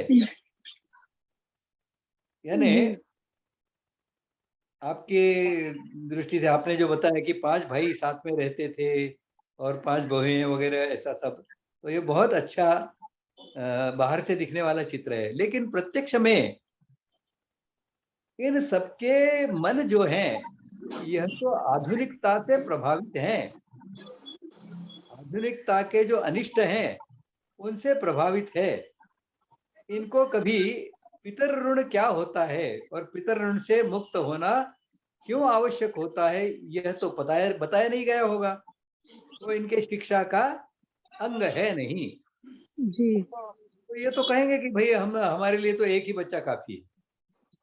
ये स्वाभाविक है, क्योंकि उसे यह बताया नहीं गया कि उससे पितर ऋण से मुक्ति पानी है तो संतान को जन्म देना है। इतना ही नहीं, वह श्रेष्ठ संतान हो, अपने से श्रेष्ठ संतान हो। अपने पिताजी माताजी जो थे उनसे मैं श्रेष्ठ बनूं, इस प्रकार की प्रेरणा उन्हें न तो शिक्षा में से मिली और न ही शायद घर में से मिली। पीढ़ी दर पीढ़ी यह जो प्रभाव है कम होता जा रहा है। हमारे जैसे जो इस विषय में अधिक चिंता करने वाले लोग हैं, हम लोगों का यह कर्तव्य है कि इस प्रकार से लोगों को ये समय रहते समझाएं, विवाह होने वाला है, उससे पहले विवाह किस लिए करना है, यह उसको समझाएं, युवक को और युवती को। क्योंकि वह तो आज के जो विपरीत शिक्षा है उसके अनुसार विवाह कर रहे हैं। 2 महीने में विस्फोट के लिए एक दूसरे के सामने खड़े हो जाते हैं और टूट जाता है विवाह बंधन। तो विवाह संस्कार नहीं रहता है। अब विवाह संस्कार होता है, इसका अर्थ क्या है? ये संस्कार हम बचपन से नहीं दे पा रहे हैं, यह इसका मुख्य कारण है। यह जो भारतीयता की, हिंदुत्व की शिक्षा, यह इसका जो अभाव है, अभी भी जो राष्ट्रीय शिक्षा नीति है उसमें भारतीयता की शिक्षा इस दृष्टि से कोई विचार होता हुआ दिखाई नहीं दे रहा है। केवल उसके कुछ छुटपुट ऐसे पहलू, जैसे इतिहास का विषय है, उसका विचार कुछ हो रहा है, अच्छा ही हो रहा है, लेकिन मूलतः भारतीयता की शिक्षा, कर्म सिद्धांत की शिक्षा, धर्म की शिक्षा, जीवन की शिक्षा, संयम की शिक्षा, ब्रह्मचर्य की शिक्षा, ये हमारे शिक्षा के पहलू हैं ही नहीं। तो यह शिक्षा से यदि हमें प्राप्त नहीं होते हैं तो फिर तो मनुष्य का बिगड़ना बिल्कुल स्वाभाविक है, इसे हम समझें। और इसके लिए विद्यालय में हम भेजते भी यदि हैं तो विद्यालय के कारण उनके मन में जो अनिष्ट निर्माण हो रहे हैं उनको दूर करना हमारा काम है। वो यदि हमने नहीं किया तो हमारे बच्चे बिगड़ने ही वाले हैं, इसे समझना होगा। और अपने बच्चों से उसकी चिंता करना, सावधानी रखना हम शुरू करें कि विद्यालय से आता है तो आज क्या नया सीख के आ रहा है, क्या विपरीत सीख के आया है, वो उसे पता करना संवाद के माध्यम से, और फिर वो जो विपरीत है उसके बारे में उसे सही दृष्टिकोण बताना। प्रमुखता से ये जो 9-10 वर्ष के ऊपर के बच्चों के लिए ये बहुत आवश्यक है, इसे करना होगा। अभी भी जो आपके देवर वगैरह होंगे, इनको साथ में बैठकर ये कुटुंब क्या है, भारतीयता क्या है, इसका विचार करना होगा। इस 2 खंडों में ये लेखन किया गया है। आपके देवरों में से कितने लोगों ने ये पुस्तक देखी है, पढ़ी है? पढ़वाइए उनसे, क्योंकि जीवन को समग्रता में वो समझते ही नहीं है, टुकड़ों टुकड़ों में ही उसको लेते हैं। तो इस दृष्टि से हमारा अपना प्रबोधन ये कितना प्रभावी है, उतना ही हम दूसरों को प्रभावित कर पाएंगे। देखिए, इसके ऊपर विचार करिए। जी, जी, मैं मार्गदर्शन इसी पे चाह रही हूँ कि जैसे संवाद, अब ये जो बच्चे नौकरी कर रहे हैं, अब तो खा कमा रहे हैं। देवर मेरा कोई नहीं है, मैं ही सबसे छोटी हूँ, सब लोग बड़े हैं और बड़े ही कर्तव्यनिष्ठ और धर्मपरायण परिवार है हमारा। उन्होंने हाँ, सबने अपने जो भारतीयता के आधार पर ही सब लोग बड़ी सुंदरता से अपने दायित्वों का निर्वाह करते आ रहे हैं। हमारी माताजी भी बहुत ही धार्मिक और बड़ी कर्तव्यपरायण थी। तो लेकिन जो आगे जो पीढ़ी है उनमें मतलब जो धर्मनिष्ठ परिवार के बाद भी ये समस्या बहुत ही गंभीर है। मेरे मित्रगण भी इससे जो जूझ रहे हैं। वो भी मैं समझ बताते रहा हैं कि था बच्चे कि आपके देवर वगैरह आप सब लोग अभी युवक हैं, नहीं, हम लेकिन तो आप अभी जो नहीं, बता रहे नहीं। हो उसके हिसाब से लग रहा है कि आप भी 50 से ऊपर की आयु के सब लोग हैं जी, लगभग। 60 से ऊपर है सब। मैं 57 हाँ, साल की तो नहीं हूँ। तो इसका अर्थ ऐसा है कि यह जो 50-60 साल से ऊपर के लोग हो गए हैं, इन्होंने अपने बच्चों के जो उनका विकास हुआ बच्चों का, उस समय पर्याप्त सावधानी नहीं रखी। जो अभारतीय व्यवस्थाएं और उनके कारण जो सामाजिक वातावरण है, जो विपरीत शिक्षा है, उसके अनिष्टों से बचाने की दृष्टि से प्रयास ठीक से नहीं कर पाए हैं। जी इसके जी जी यही लग रहा है। आपको ये दिख रहा है कि वो तो मानते नहीं है, वो तो सुनते नहीं है, जी और वो परिवार कहेंगे टूटने की दिशा में आपको क्या तेजी पता, से आगे बढ़ेगा। हमारी वैसे नौकरियां बड़ी दिलीप टफ जी, है। इसमें एक काम कर सकते हैं। जी जी एक मेरा सुझाव है, जैसे बहन जी ने ये बोला कि कुटुंब के उद्योग नहीं है, हम शुरुआत यहाँ से कर सकते हैं कि आज घर का हम सारा काम खुद करेंगे। घर में जो हेलो। छोटी मोटी चीजें हैं उनको व्यवस्थित करेंगे, उनकी रिपेयरिंग, मेंटेनेंस, ये सब काम एक श्रम करने का उनका स्वभाव बनेगा, उसमें से चीजें निकल सकती हैं। मेरा अपना एक सुझाव छोटा ध्यान में आया, इसलिए बोल रहा हूं। जी जी जी धन्यवाद, बहुत अच्छा।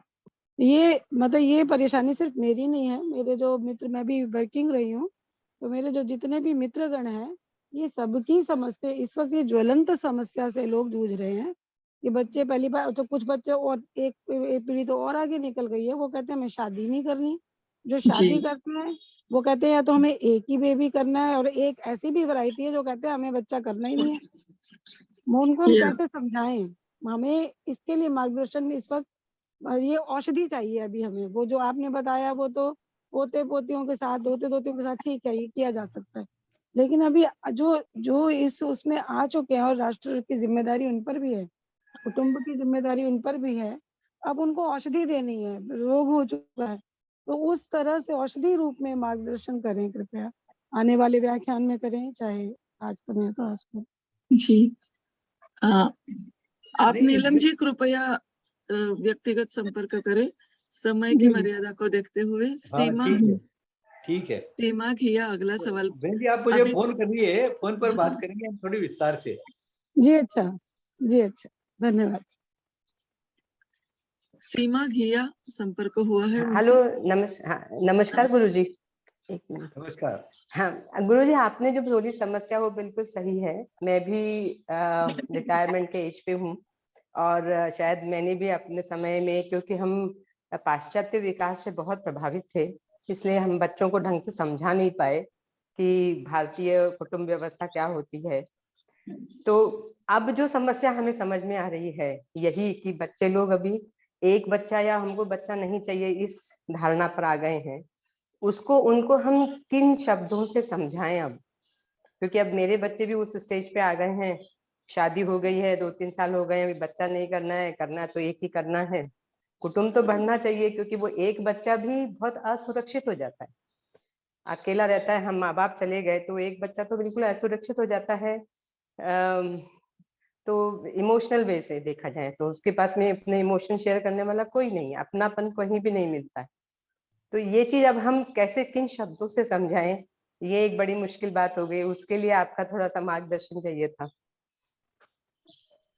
देखिए इसमें तो जो जहाँ है देखिए ये बहुत अच्छा बोल। उसकी आयु की अवस्था क्या है, उसके अनुसार उसे समझाने का प्रयास किया जा सकता है। जो आयु में अभी 10 वर्ष से नीचे है, ऐसे बच्चों को तो बड़ों के व्यवहार से सीखने की आदत होती है। 8, 9, 10, 11 वर्ष के बच्चे जो होते हैं वो बुद्धि का प्रयोग करने लग जाते हैं। उनको बुद्धि के यानी लॉजिक के आधार पर, तर्क के आधार पर उदाहरण देकर ऐसे समझाया जा सकता है। जो कुमारावस्था में होते हैं उनके लिए अंतःप्रेरणा जगाना उनकी, कि अब वो बाह्य प्रेरणा से कम और अंतःप्रेरणा से ज्यादा काम करते हैं। मुझे क्या लगता है, मैं भी कुछ हूं, ऐसा कुमारावस्था में लगने लगता है। तो इस प्रकार से किस आयु की अवस्था में ये बच्चे हैं, अब युवा हैं जिनके विवाह हो चुके हैं, उनको तो फिर केवल बुद्धि के स्तर पर ही, तर्क के आधार पर ही हम समझा सकते हैं। जैसे आज मैंने बताया कि जिस प्रकार के उपभोग की दिशा में हम आगे बढ़ रहे हैं, तो 3.5 पृथ्वियां उसकी आवश्यकता, इतने संसाधनों की आवश्यकता रहेगी, और यह तभी संभव हो पाएगा जब मार काट करके पूरी दुनिया के समाज को 30% कर दिया जाए। अब यह तो एक बहुत भीषण ऐसा चित्र है। यह वह यदि समझ जाता है, यानी अलग अलग ढंग से समझाने की आवश्यकता है। कोई इस प्रकार का उदाहरण देने से समझ जाएगा, तो किसी को यह बताना होगा कि सुख प्राप्ति करनी है, आपको सुख के लिए जीते हो ना, तो सुख प्राप्ति करनी है तो उसका रास्ता तो यह है, कौटुंबिक उद्योग है। नौकरी करना तो आप तो गुलाम हो रहे हैं, नौकर बन रहे हैं। तो कौटुंबिक उद्योग ये उसका रास्ता है। इस प्रकार से किस आयु की अवस्था में और किस मानसिक और बुद्धि के स्तर पर है, यह ध्यान में लेकर उसको समझाना होगा। सबके लिए एक फार्मूला ऐसा तो बन नहीं सकता। उस युवक के क्या अनुभव हैं, क्या उसके रोल मॉडल्स हैं, किस प्रकार की प्रेरणा उसकी है, इसे समझने के बाद में ही उसको समझाने की कुछ व्यवस्था की जा सकती है। और यह हर युवक के लिए अलग अलग हो सकती है। तो जी इसका अध्ययन करना होगा। और हम जिन्हें समझाना चाहते हैं उनको इस आयु की अवस्था के अनुसार, उसकी मन और बुद्धि के स्तर के अनुसार उसको समझाने का प्रयास करना होगा। हमारी समझाने की जो कुशलता है यह भी बहुत महत्वपूर्ण है। इसके लिए आवश्यक जानकारी का हमारा स्तर है, यह भी महत्वपूर्ण है। इसको समझा सकते हैं। इसको हम अपनी क्षमताओं को बढ़ाएं नॉलेज ही कम तो हम बच्चों को उसकी समझ के अनुसार, उसकी आयु के अनुसार उनको समझाने में सफल हो सकेंगे। ये बुद्धिमान तो सब बच्चे हैं, आप देखेंगे किस प्रकार से बुद्धि का वो प्रयोग करते रहते हैं। इसके लिए बुद्धि तो उनके पास है, बस हम अच्छी तरह से तर्क से उनको ये समझा कैसे सकते हैं, इसका विचार और प्रयास हमने करने की आवश्यकता है। संदीप जी अगला सवाल पूछिए।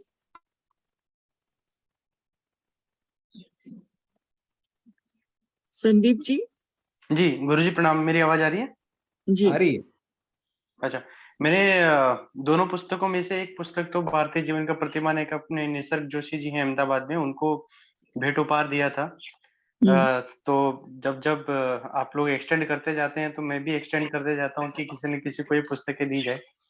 तो उनको पुस्तक बहुत अच्छी लगी और मैं आपने जो ग्राम कुटुंब सुदृढ़ीकरण की पुस्तक में जो विचार रखे हुए हैं और वही विचार हम यहाँ डिस्कस कर रहे हैं। जी मेरे इसमें मानना एक चीज ये है कि जैसे अब हम लघु उद्योग की बात करते हैं, कुटीर उद्योग की बात करते हैं या कि पारिवारिक उद्योग की बात करते हैं, उद्योग एक अपनी जगह है। एक समस्या जो मैं सामान्य रूप से पूछना चाहता हूँ कि जैसे सर्विस क्लास एक नया जन्म हुआ, सर्विस क्लास का पहले क्या था कि सब लोग स्वतः कुछ न कुछ कार्य करते थे, तो ज्यादातर एग्रीगेरियन इकोनॉमी था, तो उससे ही ज्यादा जुड़े हुए रहते थे खेती से। इंजीनियरिंग में भी ऐसा नहीं कि काम नहीं होते थे, बट वो अपने अपने स्तर पे होते थे। अभी क्या हो गया कि उसका एक क्लास बना दिया गया कि एडमिनिस्ट्रेटिव सर्विसेज का क्लास, इंजीनियरिंग का एक क्लास बना दिया। जो मल्टीनेशनल कंपनीज का जो स्थापन हुआ यहाँ देश में, और जिस तरह से उनका एकीकृत विस्तीकरण हुआ, जैसे एक मतलब अदानी कंपनी तो अदानी, अंबानी तो अंबानी, मतलब ऐसे करके, जो मैं एग्जांपल ले रहा हूँ, किसी कंपनी को कोट नहीं कर रहा।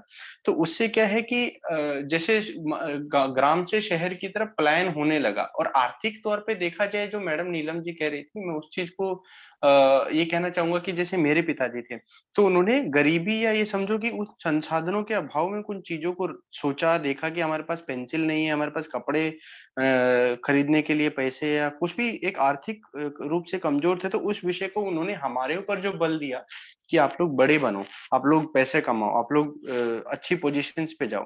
तो वो एक समाज का एक पहलू था, और जो मैं उनको गलत नहीं ठहरा रहा, क्योंकि उन्होंने जिसके पास जो कमी नहीं होती वो उस तरफ धकेलता है। तो प्रश्न पे आता हूँ कि आपका इस बारे में क्या कहना होगा कि जब ऐसे विचार, जो जनरेशन एक सर्विस क्लास की तरफ जाती है, और आज भी जो एक तबका है, ज्यादा तबका है, वो ग्रामीण में है और सब नौकरी नौकरी नौकरी की तरफ, नौकरशाही की तरफ एक विचारधारा रखते हैं। क्योंकि हर कोई चाह रहा है कि मतलब कुछ लोग शायद बहुत कम इच्छा में है कि जिसने जो भोग लिया उसको त्यागने के लिए तैयार है, लेकिन जिसने जो भोगा ही नहीं वो उसकी तरफ बढ़ने को अग्रसर है, गाड़ी लेने को, फ्लैट लेने को। देखिए, इसमें दो जो बड़े अनिष्ट आपके कथन में दिखाई देते हैं।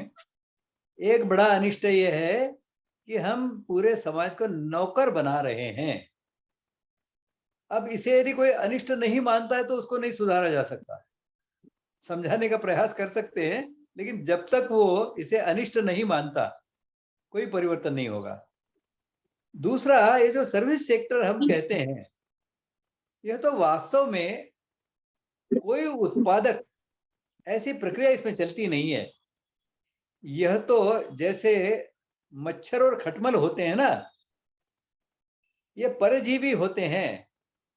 ये जो सर्विस सेक्टर में काम करने वाला यह जो पूरी अवधारणा है, यह परजीवी ऐसे लोगों के निर्माण की अवधारणा है।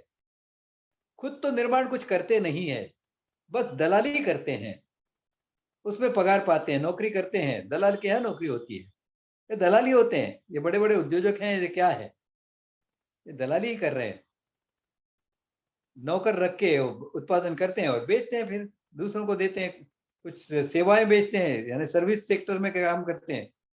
तो सर्विस सेक्टर में भी बहुत बड़े बड़े उद्योग खड़े हो गए। तो यह दोनों ही अनिष्ट हैं अर्थव्यवस्था के, इसे समझना होगा। इससे कुछ भी सार्थक उत्पादन किए बगैर मैं जी रहा हूं तो यह कोई अच्छा जीना नहीं है। यह तो सिखाया नहीं गया हमें। हमें तो यही बताया गया कि बस सर्विस सेक्टर में बहुत तेजी से रोजगार बढ़ रहा है, यानी नौकर बढ़ रहे हैं। पहले तो सर्विस सेक्टर यानी एक अवांछित ऐसा सेक्टर है।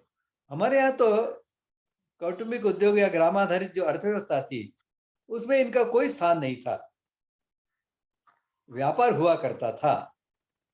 तो व्यापार जैसी ऐसी बहुत कम ऐसे, जिसे हम आज की भाषा में सर्विस सेक्टर कह सकते थे, इसके आधार पर जीने वालों की संख्या बहुत बहुत यानी अत्यंत सूक्ष्म हुआ करती थी।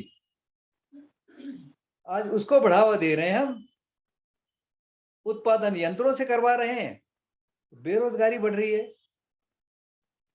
जो रोजगार पा जाते हैं उनको नौकर बनाया।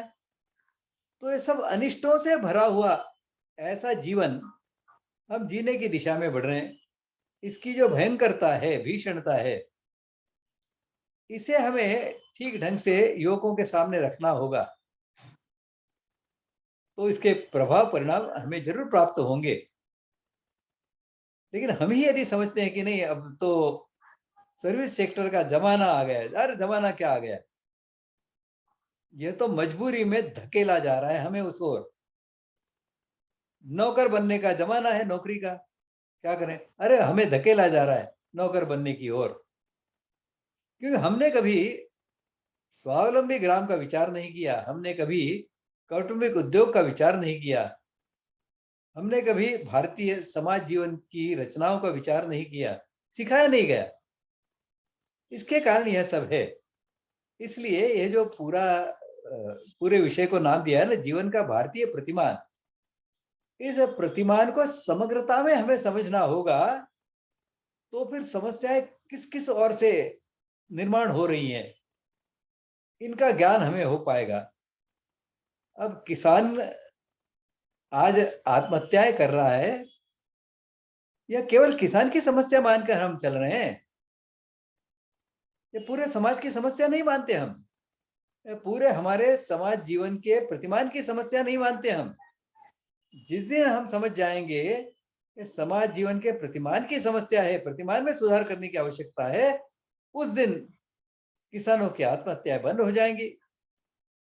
किसान यह अपनों के लिए खेती करेंगे, वह अन्न उत्पादन बेचेंगे नहीं, वो देने के लिए उत्पादन करेंगे। क्योंकि हमारी गांव की अर्थव्यवस्था तो देने की होती थी। वो गहने भी बनाता था तो देने के लिए बनाता था, वस्त्र भी बुनता था तो देने के लिए बुनता था। आज सब पैसे कमाने के लिए हो गए। तो पूरे जीवन का प्रतिमान जो है ना, इसको समग्रता में देखना होगा। और इसीलिए यह जो व्याख्यान माला के जो अलग अलग पुष्प हैं, व्याख्यान के विषय हैं, यह तो उस जीवन के भारतीय प्रतिमान को समग्रता में समझने की दृष्टि से हम एक एक कदम आगे बढ़ रहे हैं, एक एक पहलू को समझने का प्रयास कर रहे हैं। ये पूरे जीवन के प्रतिमान को हम जब समझ जाएंगे और उसके प्रतिष्ठापना की दृष्टि से प्रयास करेंगे, तब आप निश्चित मानिए कि समाज जीवन की सारी समस्याओं का हल हमें प्राप्त हो गया होगा।